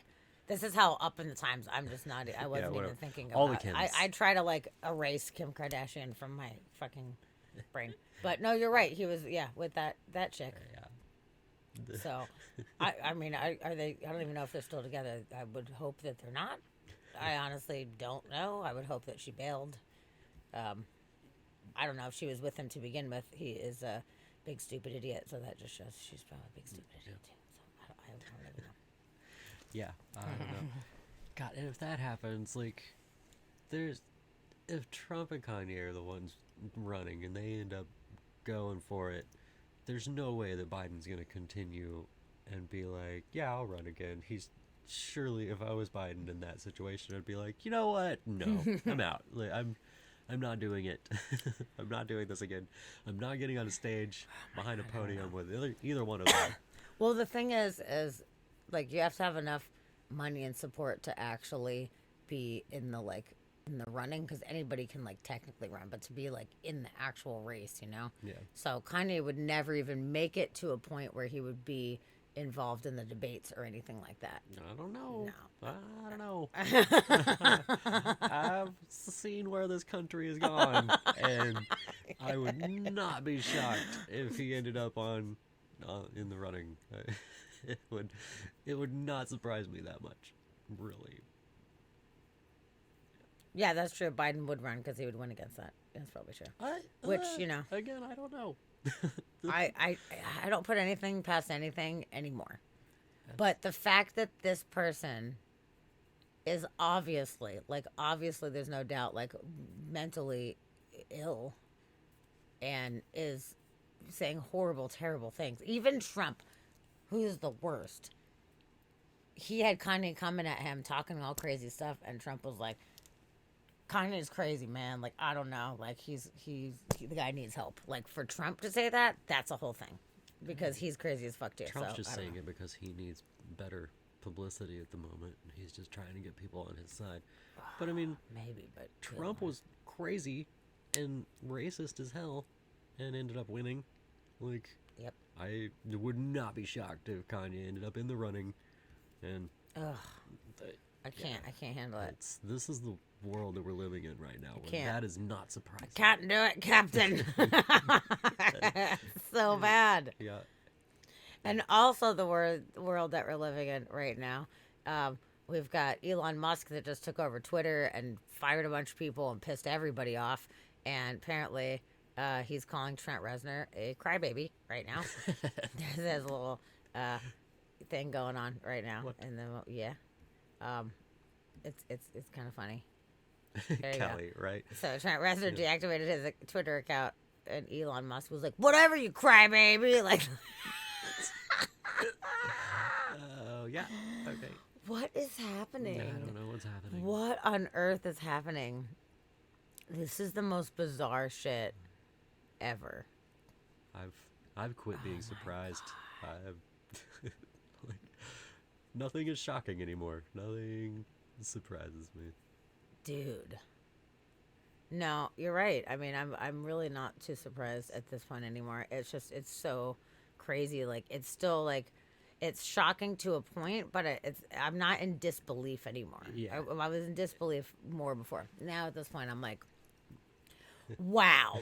Yeah, I'm shocked. Didn't see that coming. Yeah, but sure, it's just as likely as about any other scenario at this point, because nothing's off the table. Yep. Yeah. Even the tinfoil hat guy that runs all the time. Like, who knows? That guy could win. We don't know. The tinfoil hat guy. The boot guy? Vernon the Strange? That's the one. Yeah. Oh, I hope he wins so bad.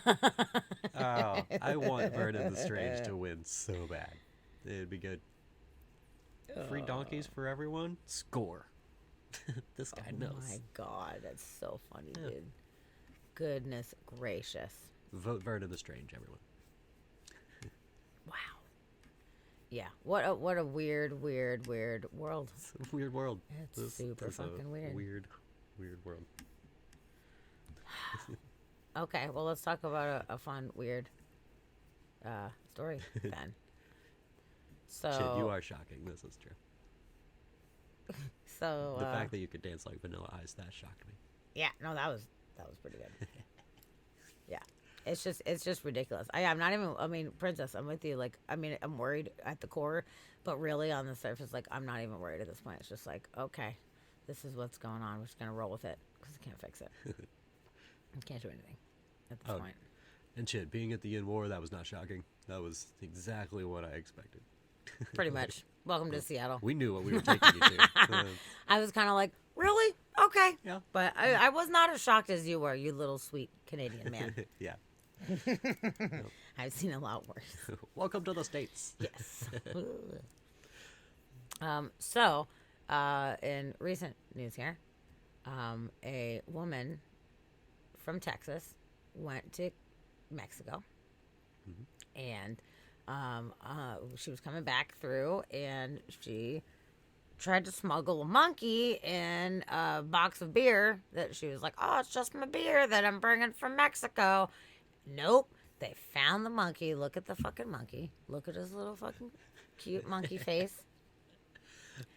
And why are you bringing a monkey? When they were like, yo, that's not beer, that's a monkey, she fucking busted ass and was like running away from them. She like sped off, run a traffic light, and nearly collided with officers and other vehicles. She was trying to get the fuck away. Dude. And then they found ads for the sale of a spider monkey with her phone number listed. So Smooth. Obviously you could see what she was trying to do, and she's getting in very big trouble right now. Monkey's safe. Monkey's fine. It's in Florida where it is safe.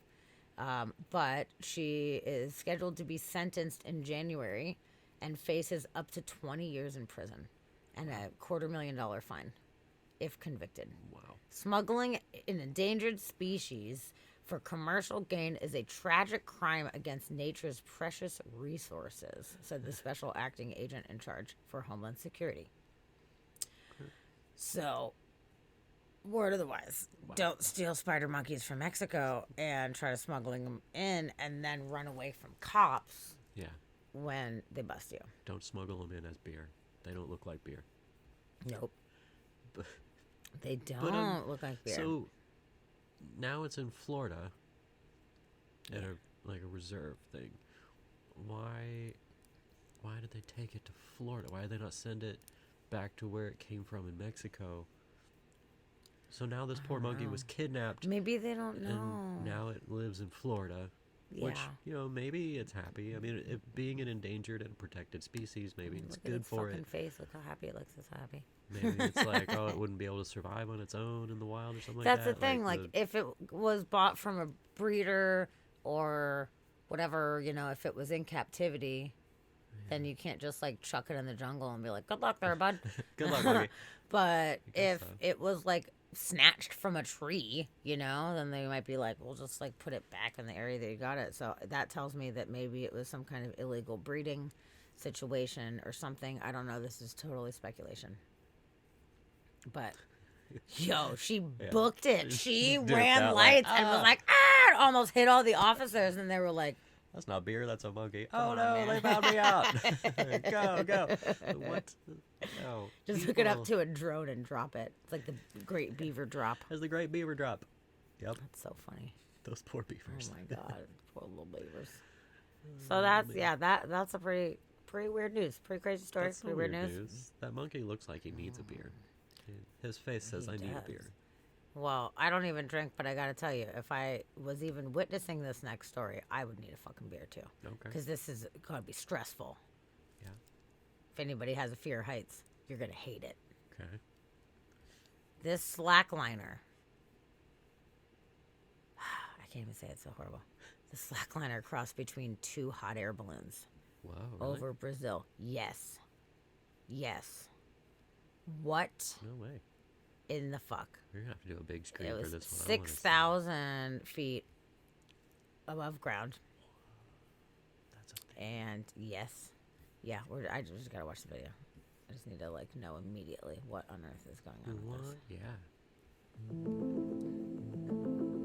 I think when everyone sees the image, thinks about like the most challenging part is actually like walking the line. I'm not gonna lie, it's a very, very demanding, very challenging. I think the complication is actually putting everything together. I've been using action cans since the beginning of my highliner slackline career.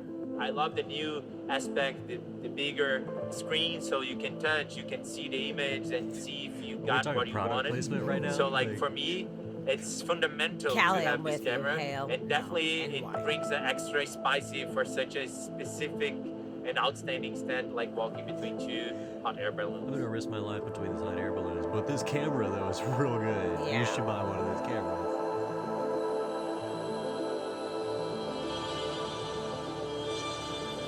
Yeah, I've seen a documentary about this guy, and he does like the extreme slacklining across like mountain peaks and shit. Oh my god. Okay, well at least he's got clips. Yeah, he's clipped in. Yeah.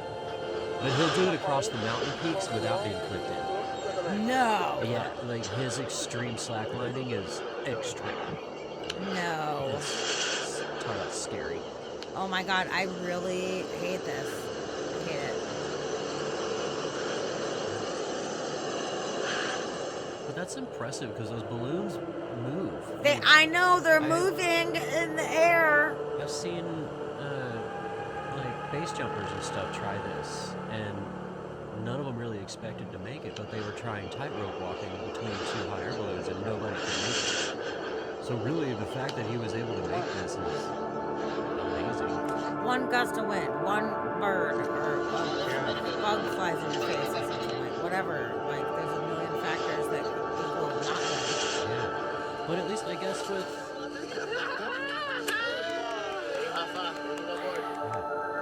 But yeah, I guess with slacklining, at least they're used to the line moving. Like it wobbles and it moves. Like, and you I'm learn to Rafael work with that. Brigi. I'm Brazilian. I was born and I still live in the beautiful city of Florianopolis. This place has inspired me to live a life based in nature and adventure. Yep. And I try to bring that to my ideas, to create things that no one else wants to put it to work. The location we choose to do in my state, which provide very good conditions for flying balloons, early morning. We managed to do like a very, very rare flight over the ocean, which is like something that if you ask for any balloon pilot, it's almost like impossible. And I'm super stoked to use the Insta360 X3 on this new movie. They are made to bring very different perspective. It's just like mind-blowing. And then for me, I love the sensation, you know, like when all this is online and it's time to go to the slackline and do my show. Think about it's a way of life for me. Wow. Yeah, that's crazy. Wow. I'm glad he was clipped in though, at the very least. I Because know, yeah, at the guy that least. I'm thinking of, he was a French dude, and he's an extreme slackliner, and does I think they call it freelining, where he's not clipped in. There's no parachute. There's no nothing. But they do it across mountain peaks, where like they climb up one mountain and attach the slack line, and then they shoot like an arrow or something with the line over to the next peak over, and then they go down and they climb up the other peak and attach it, and then he'll slack line across these, like, you know, you're at like 14,000 feet peaks, and he's doing it freelining. He's not attached. He's got nothing. No parachute, no nothing. For And, how long? How far? I mean, like that at least. Like, it was... Well, going from mountain peaks, that's maybe not like mountain peaks, but like way valleys, like farther. over these rock peaks. Like, it was... There's crevices that he's going over. Who's this Okay. guy? Let me just find it. Okay. Because this guy was doing things that... he's just risking his life, for sure. I don't like it. Shit. Yes, at least you did not build a 7-foot book that creates typhoons. Oh, yeah, the guy that jumped from the edge of space. Oh, my God. That was so crazy. Watching that video was so intense. I could not believe that dude did that. Wow, this guy did it between paragliders. I don't know that. You know, everyone's asking why. I don't fucking know. No, you are 100% remembering that correctly, Callie. The guy, it was the Red Bull thing or whatever, Yuri something or other, I believe. Oh, yeah. Who went, like, to the literal edge of space, and the only way back was down to jump through it. That was super fucking crazy. Yeah, exactly. To each their own. And, you know, like, whatever. If people want to do that, I love that everybody has different interests and ballsy enough to do that shit. I'm not into it. I'm very proud of anybody that does. But I do not understand the why at all. Because I would never do that. I don't even go on roller coasters. Goddamn. I don't. Oh, there you go. Callie says, I hate being on a Ferris wheel. Okay, so I'm kind of on the same team. I don't like that kind of stuff. I'm not an adrenaline person. I don't get off on doing things that are like spooky or scary or whatever. Like, as far as like physically harmful. Like, I've never zip-lined or anything like that. I don't think I really care to do that. At all. I've never want to jump out of a plane. I never want to bungee jump. I don't like any of that shit. The roller coasters with like the drops or whatever. Like, I don't want to do that. Tower of Terror elevator that drops. Fuck that. Why is that fun? People pay money to go on that. On purpose. Yeah. Why? Why does that... Have you ever done that kind of thing? The terror drop type of thing? Not the Tower of Terror. I've done that nothing but net ride where they drop you into the net. Like, what was it? Yeah. 3 stories below you, 3 or 4 stories below you. I did that. Dude. I think this is the guy. It's hard enough for me to actually say that I'll go scuba diving, but I want to go scuba diving so bad because of what I want to see that it's like, I don't know. It is scary, but I feel like it's less scary than, I don't know, falling from, like, jumping out of a perfectly good airplane. Yeah. That's way scarier to me. But I know that there is some risk involved in scuba diving, but people do it all the time, and I feel like, you know, that's not as bad. And I wouldn't want to do deep dives either. I would want to do more surface or close enough that, like, if something happened, if my regulator got kicked out or something like that, I could hopefully be able to swim to the surface and be okay. Yeah. So, you know, fail safe type of thing. Cliff diving. Fuck that shit. Fuck cliff diving. What? You went cliff diving at 100-foot cliff, Chid? Yo, that's so brave. That sounds like hell to me. Like, that sounds horrible. I was in Hawaii one time, and we like had to climb up this really short waterfall to get to this like giant waterfall. And it was probably like, I don't know, maybe like 9 or 10 feet. And I could not even jump the like 9-10 feet into the water. It wasn't even that far. Like, I couldn't do it. I kept trying, and I was like, like, I couldn't do it. I just climbed down the waterfall. Yeah, no, I don't. And they're like, that it's more dangerous to climb down. It's a lava rock. Like, it's not recommended that you climb down. I'm like, well, apparently it's the only way I'm getting the fuck down because I can't jump. Can't do it. The water's so clear you can see the bottom. That's glacier fed. That's cool. Well, then it's extra freezing, though, too. Hell no, dude. Crazy. It's just cold as fuck. It's nice that it's clear so you can see. Like, that's cool. And I'm sure if you don't mind heights that much that it would be a really fun thing for people that find it fun. It's that, like, you would have to have, like, a weapon that you're, like, backing me up against the cliff for me to jump off. Like, it would have to be a life or death situation for me. Or, like, being chased by a moose or something, and I'm like, fuck it, I guess I'll just go for it. But it's like not fun in any way to me at all. Yeah. Like, Yeah, I've done the bungee jump. I've done like a short bungee jump, and I had to do it a few times because I worked at the place that was the bungee jumping place, and I had to do it a couple times to test the cords, which always makes you feel good. But every time I did it, it got more and more scary every time. Like I didn't want to do it ever. No, it sounds and it's not horrid. fun. It's not fun. And actually, the scary part is standing up on the thing and then like making yourself jump off. Honestly, once you jump off, the fall is really short, and once the cord stretches, you feel that you're strapped in, and then you're just bouncing, and it's kind of boring, honestly. But jumping off of it is the most terrifying thing. This is so boring to me. That sounds like 18 heart attacks waiting to happen. Yeah. I'm with Princess. She'll be comfy, waiting safely. I also will be hanging with you. I always make jokes when I go to carnivals and fairs and stuff. That like I'm like the stuff holder. It's totally fine. You go on these crazy rides. I'm gonna hang out with the stuff, with your bags, or if you want any toys or whatever. I'll hang out with all that shit. I will eat cotton candy and fried Oreos and whatever kind of bullshit, and I will play games. And that is what I'm doing. That's fun for me. I will like throw darts at balloons, eat some food. All fun. I'm having a fucking great time, Yeah. you know? And it's not that I don't understand why other people want to go on the rides. It's totally awesome. I want you to go on the rides and have a good time. Genuinely do. But I genuinely don't want to do it. Yeah. And it's fine. So I have a good role as like, I'll just hold the shit. It's really cool. Yeah.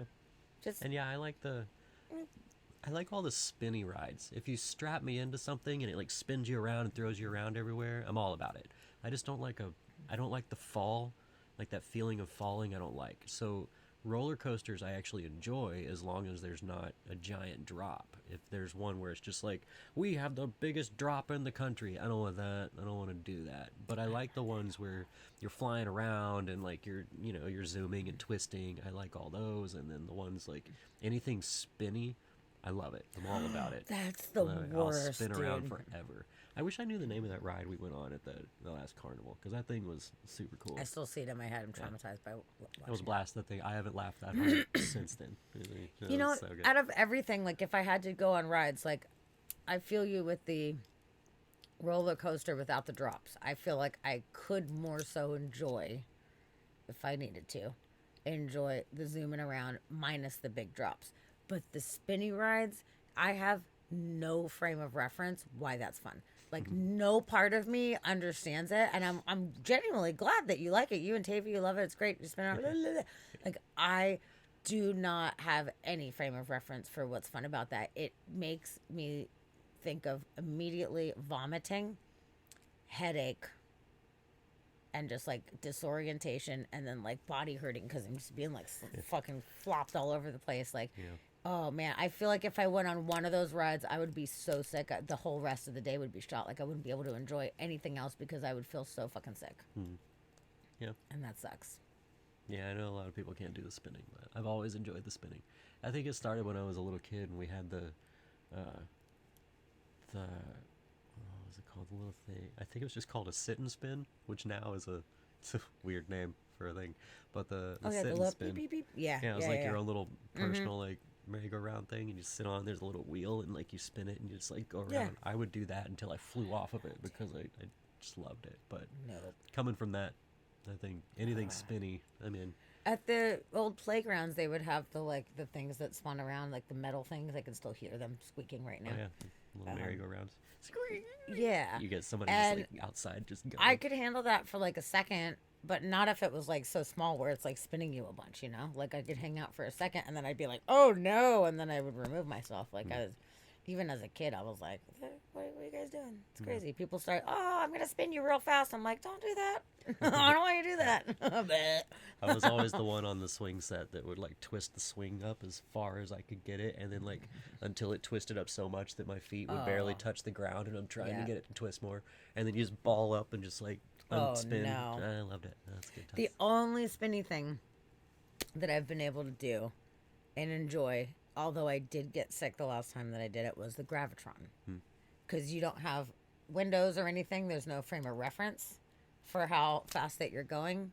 But sometimes there's like little tiny holes in there. Like you can see through the wall. There's like little hole, maybe for the pressure or whatever. I don't know. Yeah.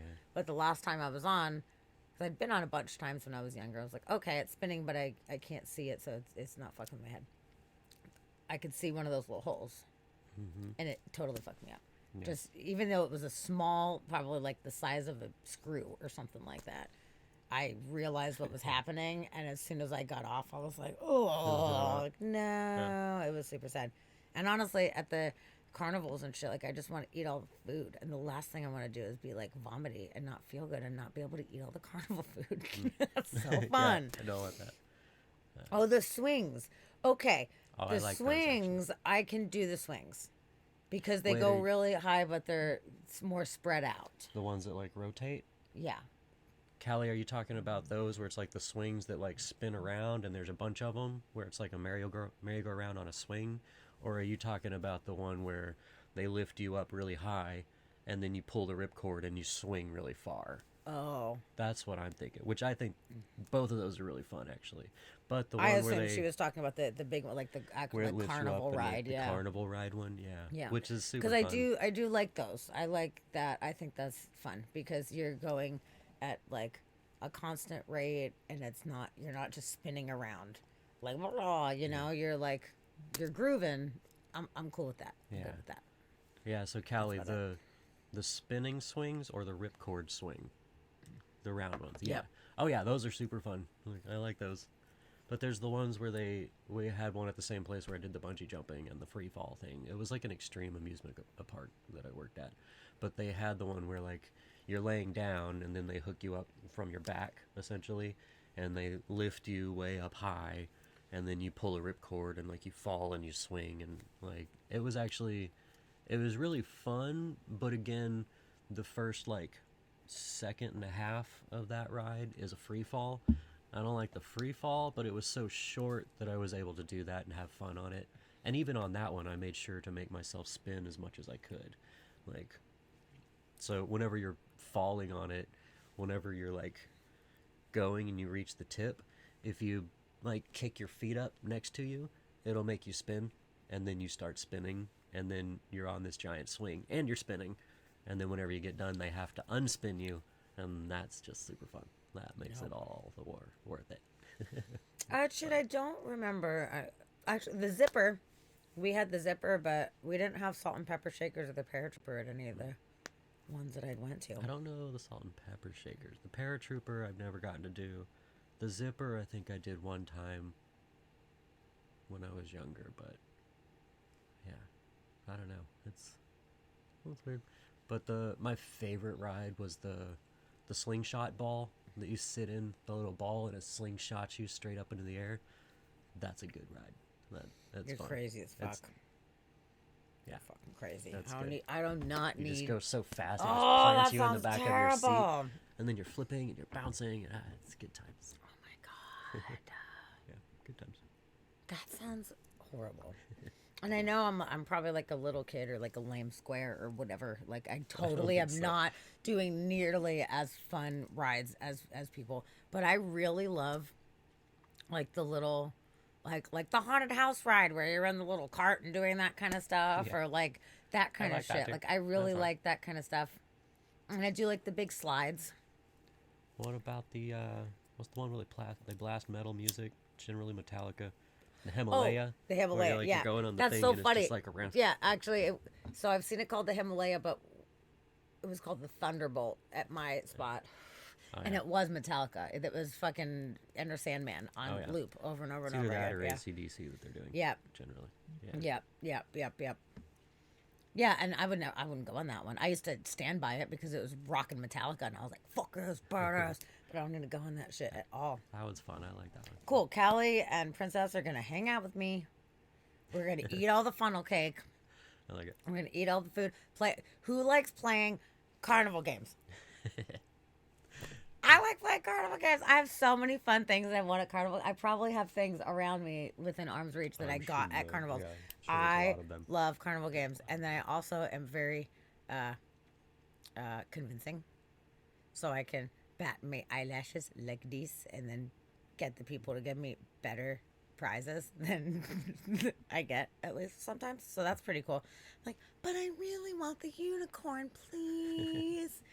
Come on. And they're like, okay, whatever. We'll just give it to you. And I'm like, yes. So not only did I win the game, but I also won because I got the person to give me the better toy. Yeah. Mm-hmm. Well, we should watch this video and see how nervous it makes everybody. Oh, Lord. So okay. the slack lining that's all high up like that is called high lining. And it's a whole new ball game. Okay, but real quick, Chid was talking about, like, super close to where he lives is the roller coaster that killed people in the 80s called the Mind Bender. And Skid Row was too scared. I don't know if any of you guys ever watched the show Mr. Show with Bob and David. It's Bob Odenkirk and David Cross. And it started in the mid-90s and went into the early 2000s. It's a sketch comedy show. It's one of my favorite shows ever. It's so fucking goddamn funny. And I've seen it a million times. But the reason I brought that up is because there is a skit that they do about the Devastator. And it's this roller coaster that, like, kills people. But it's so badass. You have to go on the Devastator. And it just shows everybody dying and all the aftermath of everybody dying. And there's, like, the I Survived the Devastator shirts and everything. It's really fucking funny skit. It's really good. And if any of you guys have not seen that show, please, for the love of God, check that show out. It's on HBO Max, and there's some YouTube videos of it too. They have like a few episodes on that, but it's really good. Devastator. There you go. So that makes me think of that, Chid. The Mind Bender is like the real life Devastator. A real life version of it. It's fucking so funny, dude. Sounds devastating. Okay, so. Oh wait, what can I say? Oh, the guy carrying around the life-size teddy bear. And Dusty says, you carried a massive pineapple around. Where is it? Where is it? It's so good. You should get it. It won't fit on the camera. Oh my God, it's so great. It's true. Dusty was so nice. He helped carry it around. And then we had to bring it on a plane. And I was like, listen. It was my carry-on. I don't know if this is going to work. I don't know how. We might have to check it. I don't know. But... like, I'm getting this pineapple home. This pineapple's coming home with us if it's the last thing I do. So we're going to just try to bring it on the plane. And it made people so happy. They were so happy on the goddamn plane because of this fucking pineapple. I was like, we might have to buy another seat for the pineapple. Look at this pineapple, friend. It's so fucking big, dude. Look at it. And I didn't even win this. There was a guy that was doing the fastball thing. He was all... and he won, like, multiple... ones. He won the biggest grand prizes, and I was like, oh my God, can I just take a picture with your giant pineapple because I love it so much. I was like, I would do anything for a giant pineapple. And he was like, you want it? And I was like, yes, I really do. I want it so bad. And he's like, you can have it. He was a nice guy, so I was very excited. Yeah, well, he had 2 of them, so yeah, he's probably like, please take one. And we went and got caricatures done. There was a caricature people, and we got caricatures done. And we're like, you have to put the pineapple in. So the pineapple is in the caricature with us. Yeah.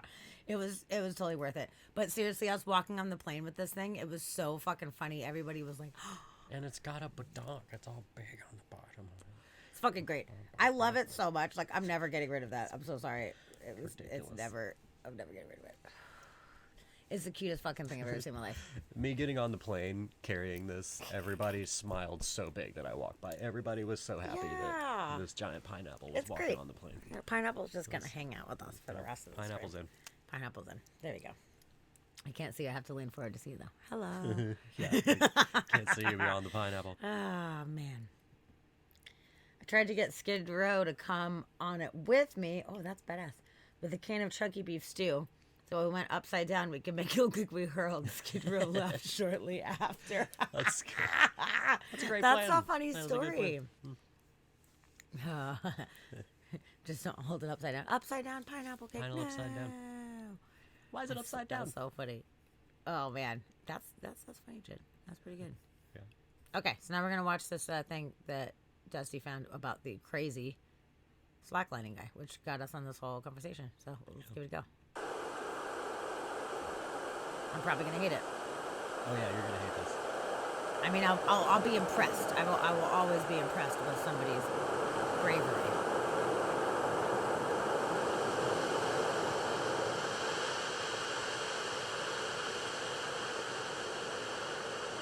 Just that's making me nervous. He's not even standing up.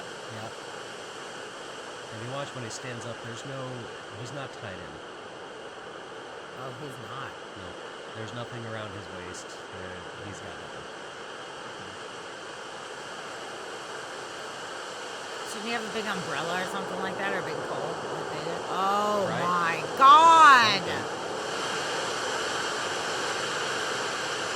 And the moving of the water is going to mess with your perception. Yeah, and it's creating like air vortexes too. Wind,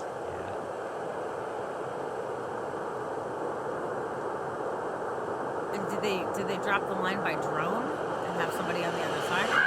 I've seen where they shoot like a bow and arrow over with like a rope on it, and then they pull it in. There's different techniques. Crazy loud. For sure. Wow. But yeah, highlining instead of slacklining is a Oh. thing. And there was a Oh, documentary on Netflix no. about these guys that were doing it across they were mountain climbing and then trekking through snow, and then like that guy doing it way up. No way. Cold and Ugh. having to train and like doing this whole Ugh. thing. And there was a guy that they were taking with him that they were God damn. training, and he was strapped in and doing things, but there was one dude, the crazy French guy, that was just doing it free, and it was intense. That is super intense. I don't remember the name of the documentary. But And then I there's was the Russian guys that free climb on the buildings and shit like that. Yeah. And that is not good. Yep. At Some of all. them have not made it. Princess, hope he swims. Yeah, I don't think if he hits the water, swimming's going to be his concern. No, that would suck, dude. Yeah, the free solo guy on El Capitan, that was crazy as well. That guy. Man. Can you imagine just being so good at something that you're that confident that you'll risk your life like that for it and be like, I'll be fine? Like, No. I Can't. don't have that kind of confidence in anything. That No. I do. I don't want to risk my life. I want to live, man. I want to live. Walking up and down the stairs in our own house, I get nervous. Like, Dude. I might not make it. I want to live as long as I can, and I don't want to take unnecessary risks. Yeah. But speaking about living as long as you can, we have a record for the oldest person in the United States right now. Would you guys like to guess how old this woman is? Oldest in the U.S.? In Do the we U.S. know the oldest in the world? What the oldest person in the world was? At this current time? Let's see. Yeah, I want to say it was like 117 or something. Plain toast. It's me. Like, you're not that old. Almost though. Super close.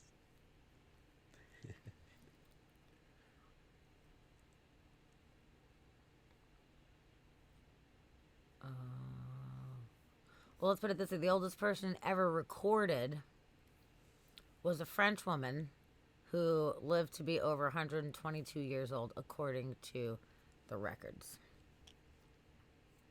122? Is historically. Okay. Yes. Okay. Yeah, and I know some of them they can't really record because they're from places where they, had no documentation of them being born. So even they didn't really know their age. So I know there's some people that they've had guesses, but nobody really knew. Okay, gonna guess 113. Okay. Good one. I already saw it, so I can't guess. Okay. Can I guess? So this woman lives in Iowa. Any guesses? If anyone's got guesses, throw them out there.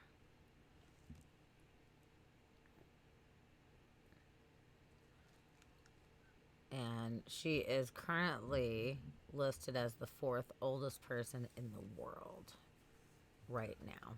Okay. That's pretty cool. That is pretty dang cool. So this article came out on the 10th of November.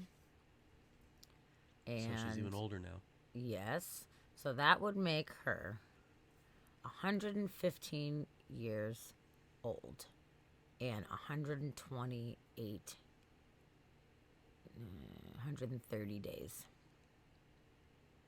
When this came out, 115 years and 108 when the article came out. What? So this lady... She is 115 and a half. Oh, okay. Let's just put it that way. 115. 115. Let's watch this cool video about this wonderful old lady. It's crazy, right? Birthday, it's best not to have all the candles on the cake, but no extra frills are needed when celebrating such a special moment with all her surviving kids at her side. How old are you, Mom? The eldest of those is Joan Schaefer, who just celebrated her 90th birthday a day earlier. I don't know how you can put it into words.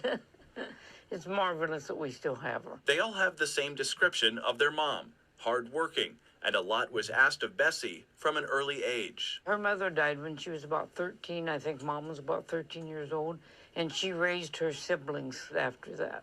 And then when she taught school, she lived right across the road from where she taught school, so she had no reason not to go to make it to school. Happy birthday! The Shady Oaks Care Center hosted the rare birthday party with employees helping celebrate. And it's understandable to be a little tired at 115, but her children sang her favorite song. You make me happy when skies are gray. She loves to sing. Like I say, we used to wheel around here in Shady Oaks, and every room we'd stop at, she'd still sing, "You Are My Sunshine." And I think the residents look forward to it every day, too. This time, Bessie got to be the audience to her favorite song, a special moment in a special life. She was always caring about her family. She always did that. Family came first, Mom. Always. In Lake City, Andrew Mullenbeck, KCCI 8 News, Iowa's news leader. Happy birthday, Bessie. The Gerontology Research Group also says Hendrix is the 10th oldest living person in the world. Wow. That's like... That's real old. So when your old. your first child is 90 years old. Yeah, you're dude. old. 90. Can you imagine being 90 and having your, still having your parents? Dude. Just like, will I ever get to be by myself? So this is the list in the world. Bessie Hendricks, down here, born November 7th, 1907. And these are the oldest ones. This is Lucille Randon at close to 119. 118, 284 days. What the fuck? Let's check this chick out here. So this is 1907 to 1910 or so. She is a Catholic nun. She has been the oldest known person since this past April. Wow. She is currently the 4th oldest human ever recorded. Wow. As well as the oldest known survivor of COVID. Wow. She tested COVID? positive a month before her 117th birthday. Wow. And made it. Yeah. It was just fine. And Tavia's great grandmother was, what was she, 90? Oh, yeah. 96 or 96 94 or 97, something like that. And Yeah. she got COVID and she survived it. Yeah. But then she ended up falling and hitting her head and didn't end up surviving that in the end. But she survived COVID in her mid-90s. It was pretty crazy. Yeah. You know what's weird? Growing up, I knew people who were born in the 1800s. Now, no one born in the 1800s is alive. Yeah. That is weird. Yeah. And that's like they talk about, the last of the World War I veterans that are alive. There's very few World War I veterans that are alive anymore. And they have a reunion every year. They get back together. I think it's Veterans Day, actually, when they get back together. And the Holocaust survivors, too. Yeah. Those are dwindling. There's For sure. not as many people that have survived that. Yeah. Or at least they even really remember, because if they were small kids, they Yeah. might still be alive at this point. But none of the adults that were able to make it through are still alive. No. But yeah, that's true. The war vets. Yeah, that's really interesting, Plain Toast. Yeah, no, Because that's very true. My great grandmother was born in 1900, so she was born right on the line, and I always thought that was so interesting that she was born like at the beginning of a new century. That was really, really cool. Yeah, I wanted to see the list of the oldest people, where they were from. France, Spain, Japan, and then Bessie, U.S. Yeah. Then more Japan. There's a lot of Japan. There's a lot of Japan, There's a lot because of they have Japan. there's that island that's like they call like the Centaurian Island or whatever, that's right off the coast of Japan. Yeah, there's a Where- Brazil, Japan, Japan, Japan, Japan, Japan. There's a lot of Japanese, There's yeah. a Canadian. Yeah, I was wondering how many were Japanese because of that. A lot of them. But yeah. Trivia. But yeah. A lot. Wow. She was born 1904. Are Oldest there any one. survivors from the Titanic left alive? That is a good question. When So that was when was Titanic? 1920. Was it 20? I thought it was 30s. Maybe it was 20s. No, I think you're right. I think it was 1919 or 1920.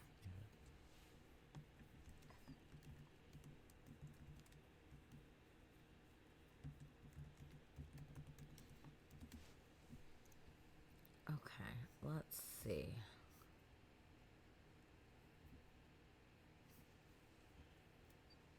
There was the one lady when the movie came out, the lady that it was about, and she was in it. She was in the movie at the end, right?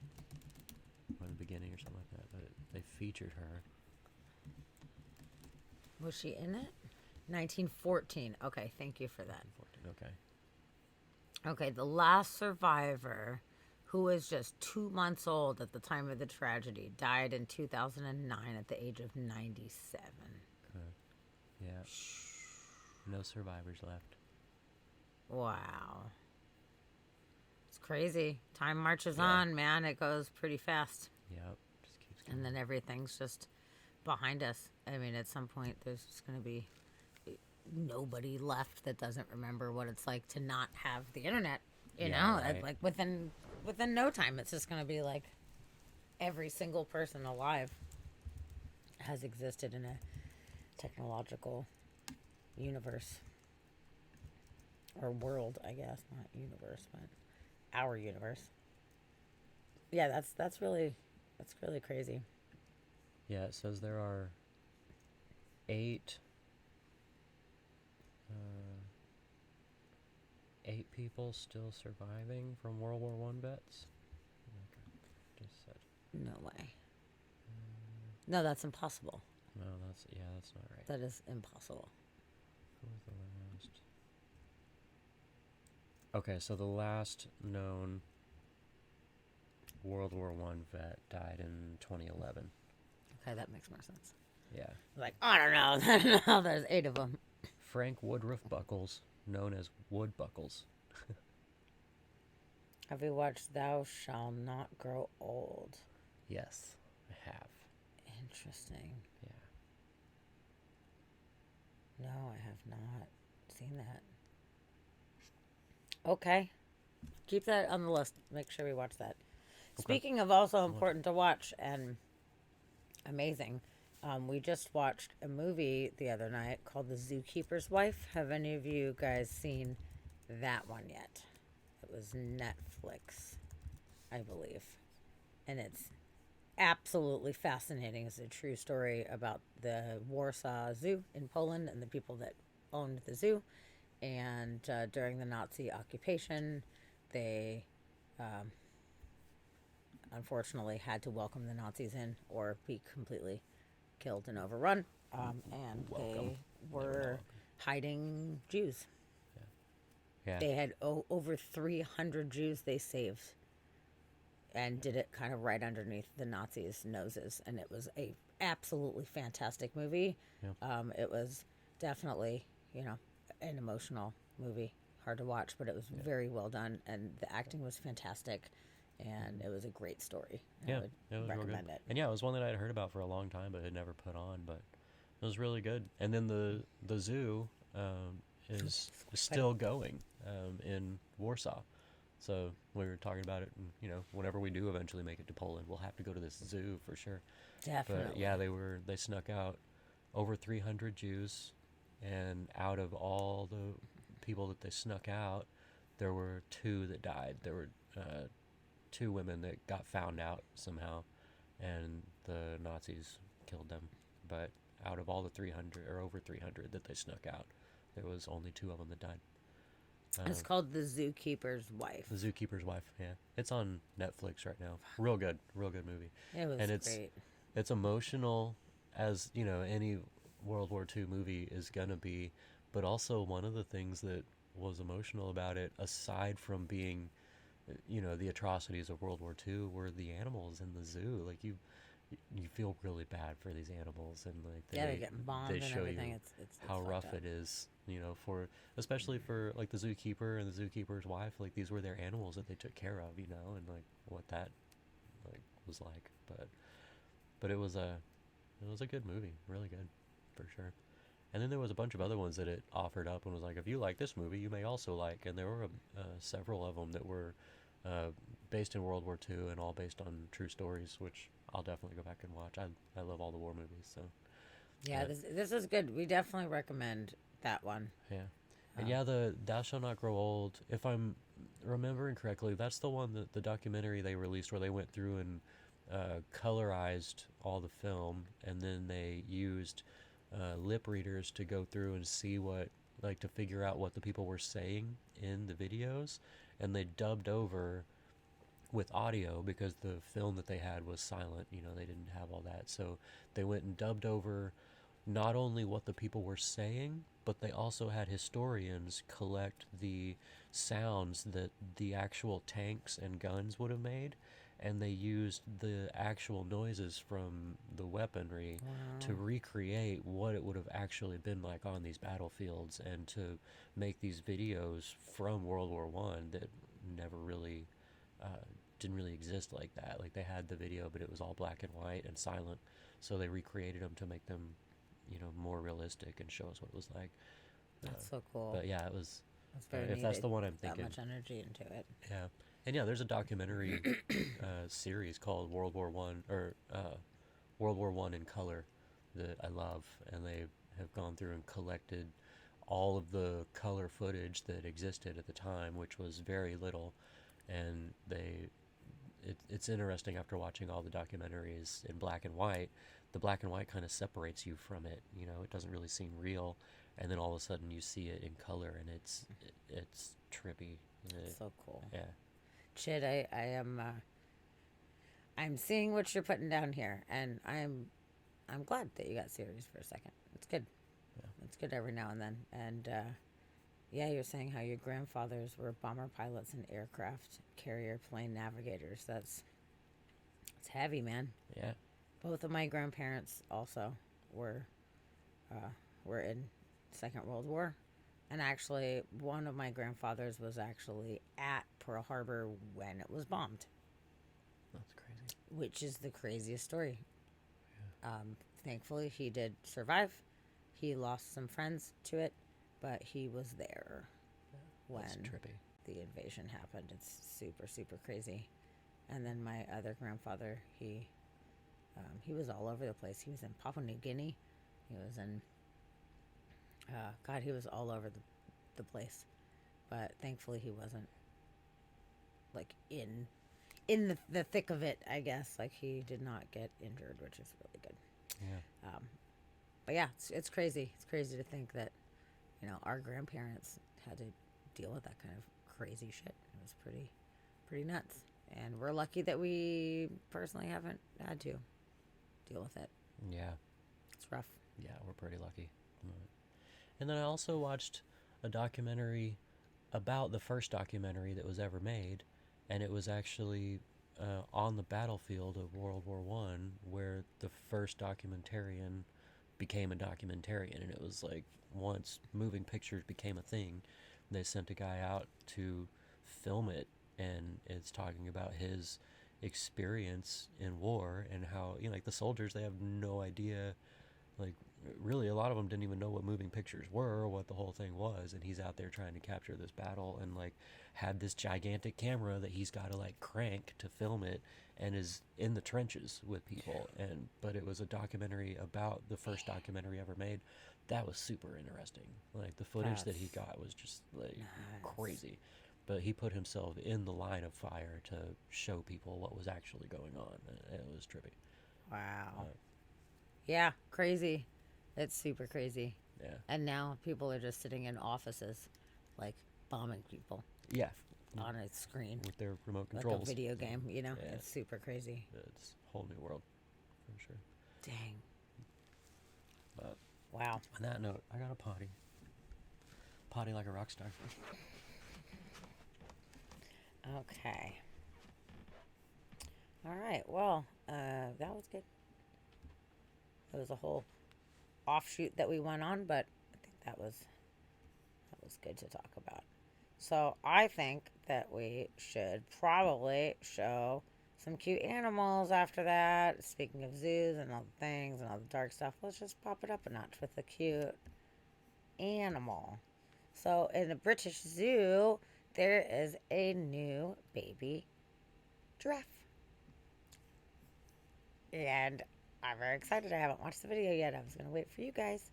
But he was born on November 11th. And it is a 6-foot baby. Can you imagine having to give birth to a 6-foot baby? And his name is Wilfred, which is really freaking cute.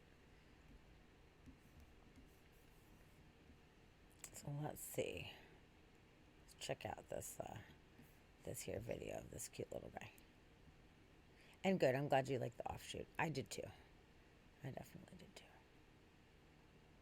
Gotta get serious. We like cute stuff, but also like getting serious. Oh my goodness gracious, Fetchbug is rating with 53 viewers. What's up, Fetch? I'm so happy you're here.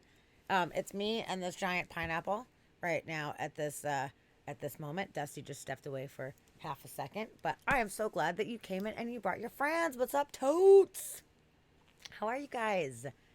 Did you have a super fun stream? I hope that you did. We were about to show this like little baby giraffe that was just born, but we'll pop that to the side for half a second. What's up? What was your show about tonight? I hope that it was really fun. I'm sure it was. Your shows are always the most fun. So thank you for the new follows. I appreciate it, guys. For you guys that are new, this is Inspired by Mystery Podcast.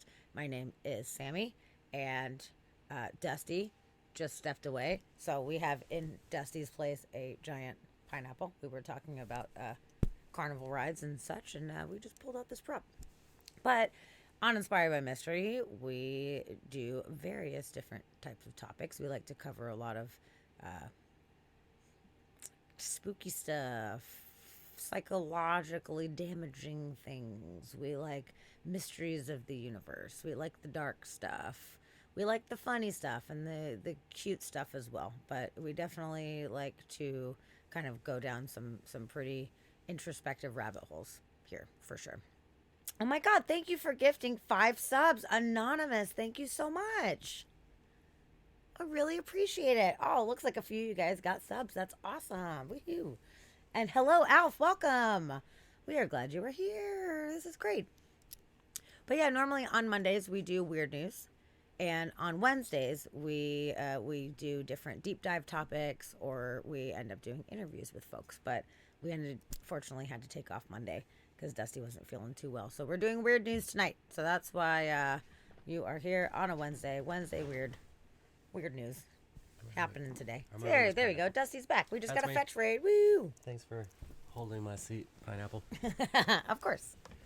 So we got a fetch raid? Yeah. Awesome. Hi, Fetch and friends. Awesome. Aw, you were gaming tonight, really? Ooh. I have not seen you game. Was it like a horror game? Or were you like Mario Karting it? Like, what were you doing? Hopefully whatever it was, it's fun. Mario Kart, for sure. Or what's the game that Grumbly was playing, where he was a mortician. There's a mortician game that Grumbly was playing. Oh yeah, I think it was recently. called Mortician or It was called something like that. Mortician, Yeah, and there was like dead bodies, and he had to go through and like find clues on the body, and then like log it all and try and solve something like how they died. Sounds pretty fun. Looked interesting. I'm not into the newer games. Like, I don't know. I feel like it's too newfandangly for me. It's too much going on. But that shit like that sounds fun. That sounds like a pretty good one. I'm just like Tetris, you know? Like, I'm good with that. Yeah, I sound like definitely. an old lady right now. Get off my lawn with my stick or whatever. But yeah, it's so nice. We got some new follows. We got some new folks coming in. That is so awesome. Cool. I'm so happy to have all you guys join us. That's great. So yeah, tonight we have been talking about various different things. We have been talking about new species of tardigrade that now has been found. We've been talking about the new NASA mission to the moon, which is pretty amazing. Artemis 1. Yes, the Artemis 1. Oh, mortuary assistant. That's what it is. Oh yeah, there you go. You played last week and it terrifies you. It looked pretty creepy. I'm not gonna lie. Yeah, Plain Toast plays it. Plain Toast's all about it. Okay.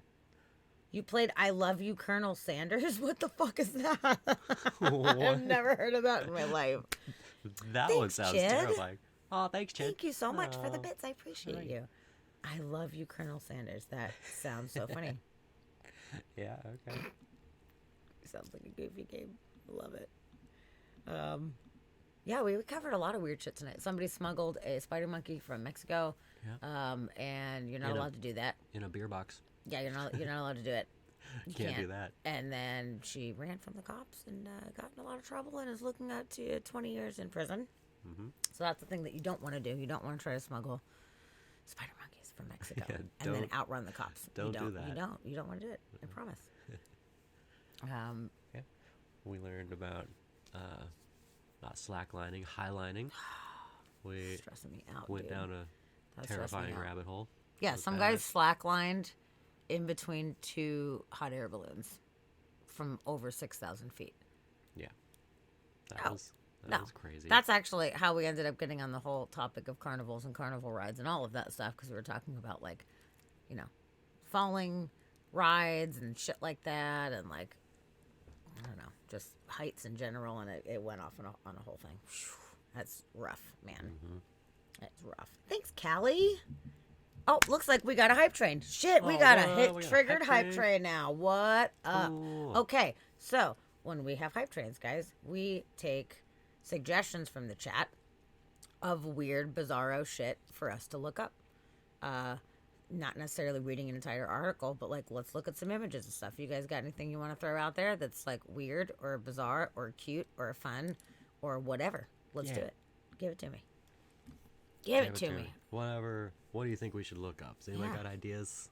Ideas Yeah, of if things? anyone's got ideas, I will We'll keep it going as long as I this will hype train is start- lasting. We got 4 minutes to find some weird, inspiring things. I'll start it off, and you guys can just throw shit out there.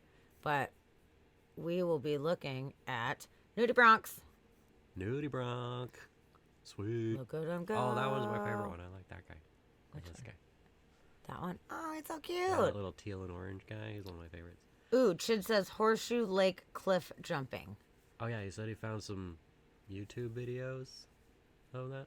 Okay. Okay. Let's do it after we look at like a couple fucking cute Nudie Bronx Look right at that now. guy with those little Jesus. orange antennas. He's Yeah, so whenever cool. we hit a hype train, we just we have fun taking suggestions from the crowd. Oh my God! What is this one?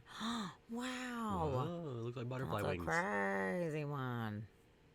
And these guys live out near us. They We got a bunch of do. these We near us. actually saw a red one. Oh, it kind of looked like that actually. Oh, yeah. I think it was one of those. Yeah. Wait, okay. It was in the rocks, and I was like, "There's a weird red thing. What the fuck is that?" And then we realized it's Nudie Bronx. Yeah. And then the purple and orange. Amazing. Thanks, Yeah. Chid. Ah, thanks, Chid. Yes. Okay, so let's do horseshoe cliff jumping. What was it? Horseshoe Lake cliff jumping. That sounds. Hey, Blue Realm. Oh, Blue Realm. Thanks for that follow. Why are you following? You already following before? Is this Now a new account? following- Maybe it's a new account. following I'm glad again. it's you. It's my friend Eli. That's awesome. Following again. Following harder. Horseshoe Hello, Eli. Nice to see you. Lake You caught us in the cliff middle of a hype train. jumping. Ugh, why are you doing this to me? Chid, I fucking hate cliff jumping. But we're going to get to see, because he said he did like a 100-foot one. How I So, broke let's my see. back cliff jumping at Horseshoe Lake. Oh my God. That's a good video. Maybe not that one. That sounds rough. Hold on, how far in? Oh, hell no, we're not doing that. That sounds terrible.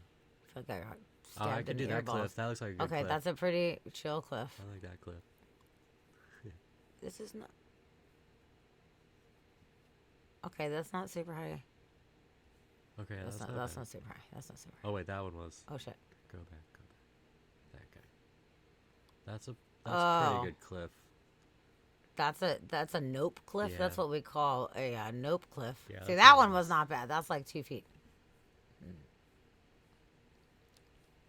You should look Okay, at like no, highest cliff that dive. is not. Highest cliff dive? Yeah, highest cliff Okay. dive. Shit, if you can find a specific video or something, let me know. I will pull that up. Send it to me a messenger. Highest cliff dive. Oh, this is going to make me very uncomfortable. Callie says bland Thanksgiving meals, all beige foods. Oh, okay. That's great. Is that a research suggestion? Because that's pretty funny. I'll do it. I think so. Oh, come on now, really? Come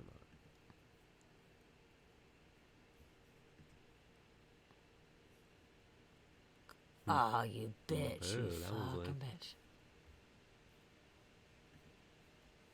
Okay, this is the world record one. Okay. Hey, Kirby. Oh no. Welcome in. Oh, no. How do you not die? 58.8 meter cliff jumping world record. No one Hold knows up. how high No. that is. No. Oh, God. You're just gonna jump off of that, just like it's nothing, huh? I hate that. Gonna dive off. Oh, my God. That's fucking Is there atrocious, a shot of him dude. like doing it? I want to see like a side shot. I don't know. That's all. That's all I No, need right all now. it is- well, No, that's too much. That's a lot. Bland Thanksgiving meals. Beige foods. Let's see what comes up.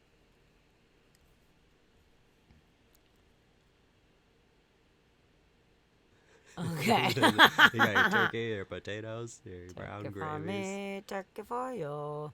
Thanks, Callie. Oh, thanks, Callie. Hooray! Oh yeah, pumpkin, or you got your pecan pie. Damn. Turkey Look at ham, that pumpkin fucking pie. ham. That shit looks so good right now. There you go. This look at is that the plate. most Yeah. bland beige food. My plate of beige food. That's so funny. Maybe just do like all beige Thanksgiving meal. I mean, that's close enough. Bland Thanksgiving pull up meal, more beige foods. options. I mean, it's pretty fucking beige. It's pretty beige. I do agree with that. Okay. So Oh, hi, let's Sarah. see. Sarah says Thanksgiving Florida man. Okay, let me see. I'll find that. Okay, and then Jasper Shid's thing. Horseshoe Lake jumping. Well, I mean, those photos are frightening.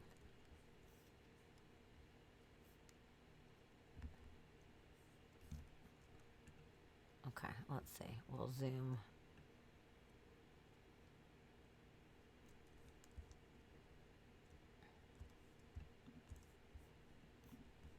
Okay, let's see. Let's watch this guy jump from like 8 million feet away. What's up, DG? Oh, hi, DG. Hi, and Human Juke. Oh, Danny, Holy hello. shit. We are partying now. What's up? Yeah, no, it's a Welcome party. to our hype train. Yeah, welcome to the hype We train. were taking random suggestions during our hype train, which is always so fun. So this is Chid's suggestion here. He actually jumped off one of these giant cliffs, which I think he's fucking crazy for doing, but like because Chid's insane. Chid's insane. But yay, Human Juke, I'm so glad you're here. Yeah. If anybody in this group right now is not following Human Juke, please, for the love of Christ, follow this fantastic and very talented man. And also, give a shout out to Plain Toast No Jam, our other wonderful streamer friend who was hanging out. Also, give Fetchbug a shout out because Fetch rated us and we love her. Also, give me an exclamation sauce for Alf right now, who our dear friend who also. Oh, me and Chid are doubling up. Sorry, Chid, I was taking your mod duties. I'll let you do it. You could throw out the Fetch one and the sauce. We need Fetch and sauce. Fetch and sauce. Stop if any of you guys are hanging out and you're not following these other wonderful streamers, please do it because they're really fantastic. They are. They're amazing. That's very, very true. We love our peoples. Any and all of them. Yay. All great. Yeah. So we just made it through a super fun hype train. Thank you everybody for your hype train support. Yeah. Hooray. I always had so much fun taking people's suggestions and seeing what they come up with during the hype train. It's pretty good. Yeah. No, that's super fun. I like it. DG, right? That sauce, like seriously, like the high in the fire hot sauce. Goddamn, it is so good. It's fucking good. Oh yeah, and there's new ones coming.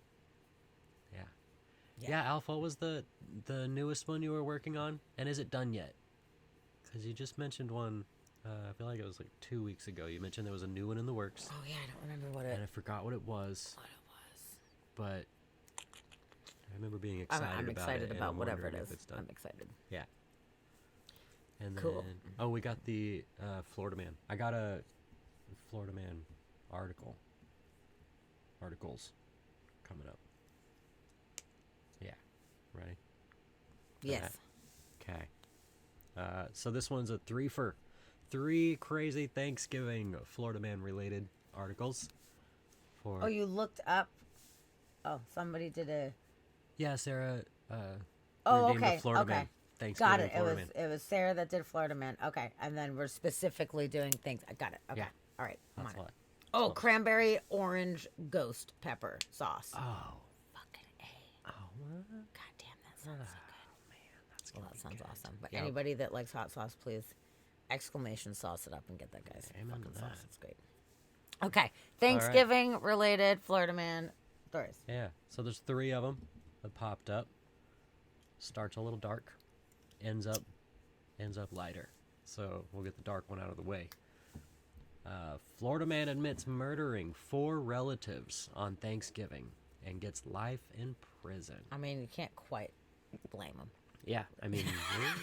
Sometimes your family is not all. Yeah. In 2011, Palm Beach County Circuit Judge Joseph Marks sentenced a man named Paul, something I can't pronounce, to 7 life terms with no right to appeal, telling him that he'll never see the light of day. Wow. Says, he blah blah blah, changed his appearance, changed his license plate, trying to get away from the cops, got recognized on America's Most Wanted, and police found him at the Edgewater Lodge under a different name. He had confessed to coldly killing his twin sister, a cousin who was only 6, and his 79-year-old aunt after their Thanksgiving dinner, and one of his sisters was pregnant. Oh, no That's the shit. 4th person. Wow. You think they got into a politics discussion? Probably start talking about politics. Yeah. Did they forget their potluck dishes? Yeah. Callie. That's pretty funny. And then somebody told him, quote, "I hope Thanksgiving dinner in prison tastes like hot garbage." Oh. So, Yeah, you know what? Somebody threw walnuts in the goddamn sweet potato casserole. Yeah, probably. Gosh. You know, I'm allergic to walnuts. Cry. All That's right, fucking number 2. crazy. So yeah, that one, man, starting out rough with Florida man. Number 2. Okay. Florida man apologized before robbing a store on Thanksgiving. So this guy in 2015 was placed in jail after turning himself in for trying to rob a Burger King and then successfully robbing a Circle K of a 12-pack of beer and all the cash in their register, which was $87. Oh, wow. That was not worth it. According to news sources that received official reports from authorities, he approached the counter with a 12-pack at the Circle K and told the clerk, "I'm sorry to do this on Thanksgiving, but I need all the money in your register." Oh, that sucks. Sad times, especially for less than $100. First off, pause for 1 second. Yeah. Chid, good night. We love you so much. Good night, Chad. Thank you for being here. Yeah, thank you so You much are the for best. all your contributions, all your mod duties. Yeah, you're the best. Mod love to the best of the mods. And I wish you were here to have American Thanksgiving with us. Yeah. Maybe next year. And also, Callie, I think it was funny, actually. You said not funny? I think it was kind of funny. Slightly funny. A little bit funny. Yeah. And Alf loves your shirt, by the way. Oh, thanks. My Mars Which Attack it is shirt. the best. Yeah. I bought it as a present for her. Yeah. Sammy found it. And it's the the best. It is the best. Sweet. It's his favorite movie ever. Thank you. Yeah. Best movie. Yeah. So, Okay, that so guy we got a Thanksgiving had robber. Had to apologize and take the $87 and this case of beer. Which, at least grab 2 cases of beer if you're going to be robbing a place. Why not? You're going to need Yeah, it. you got 2 hands, ain't you? Yeah. I wonder what kind of beer it was. It doesn't say what kind of beer. It's probably nothing good. Natty Light or something. Aw, boo. And then Florida man number 3. A Clearwater man tosses a Thanksgiving turkey into the pool to thaw. To thaw his turkey out. And decided that the pool... Thank you, Sarah. Yep. According to this article, a Florida man named Mark O'Donnell happily demonstrates his strange methods of thawing his Thanksgiving turkey in the pool days before the holiday. It's the only way it's done in Florida. Gross. Okay. That's crazy.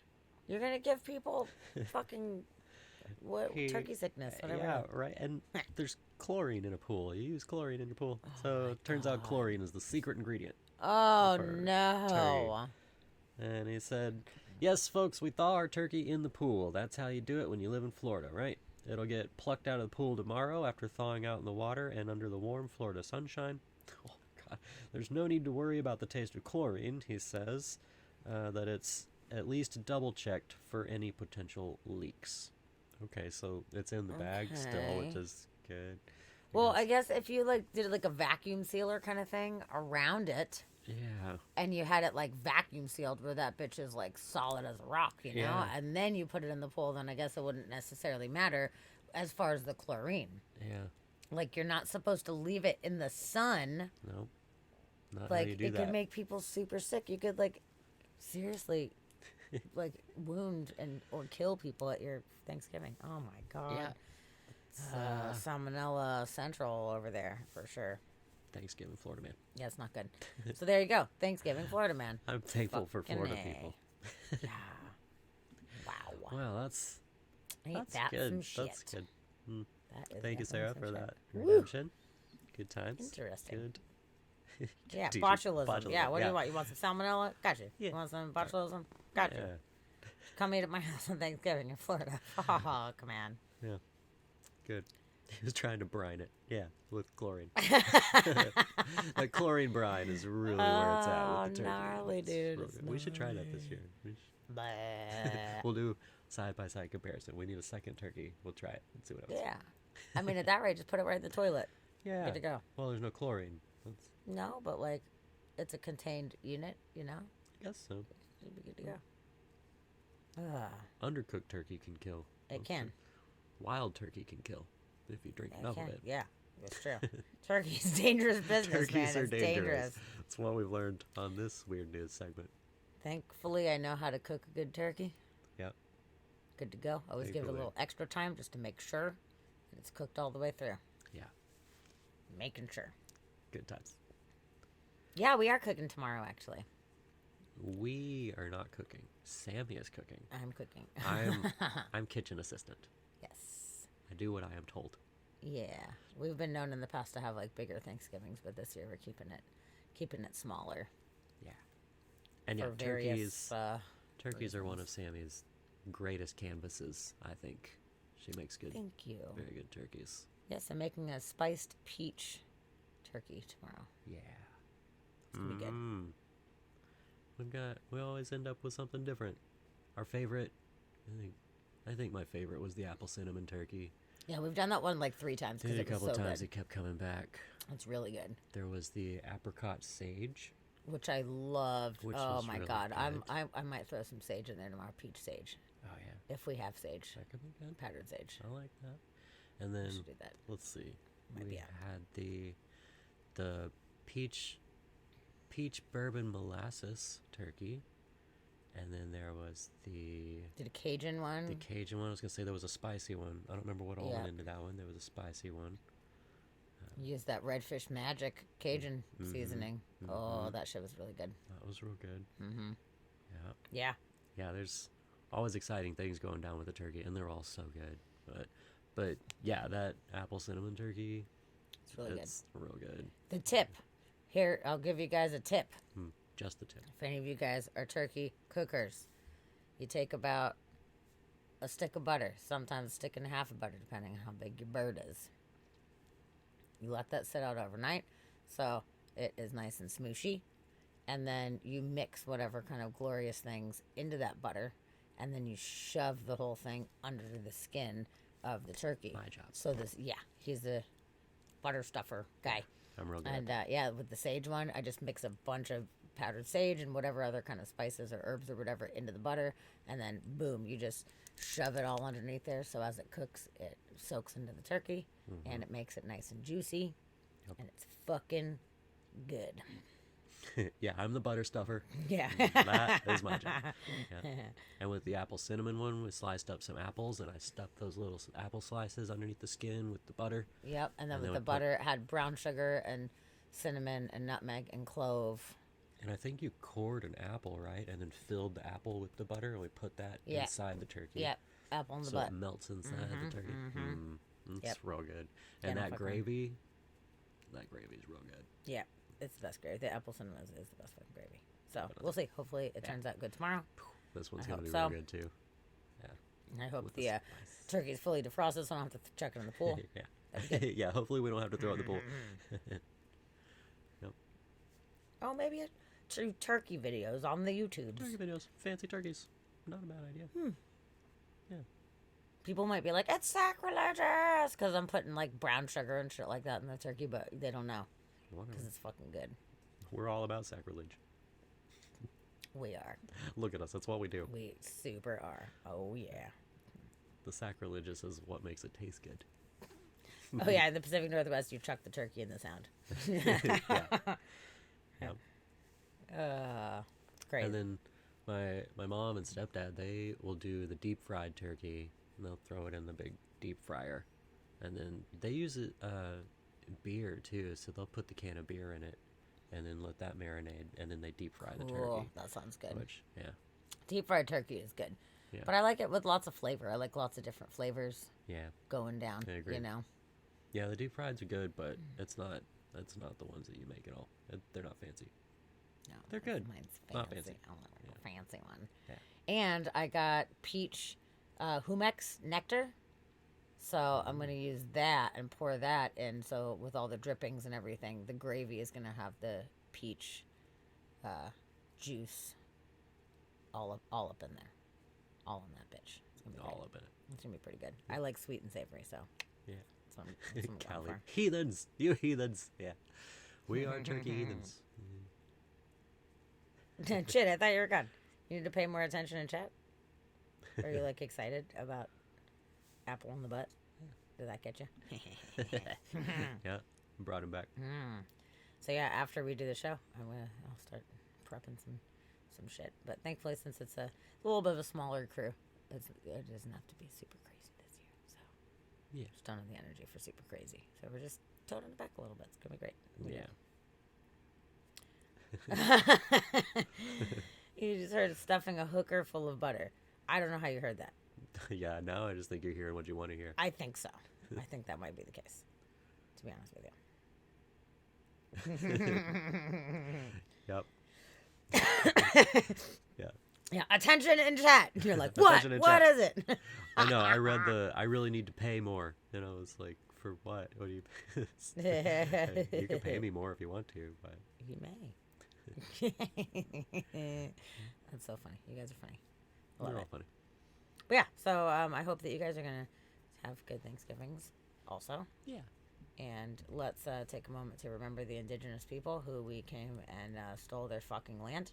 Yes. And gave them smallpox blankets and fucked them over really bad. And that's super sad. But I didn't do it. Did you do it? I didn't do it. Okay. Nope. Wasn't me. Nope. My family escaped the Nazis, and that's how we got to this country. I had no part of Mayflowering whatsoever. But even if family did, it's not nobody's fault. I mean, that's a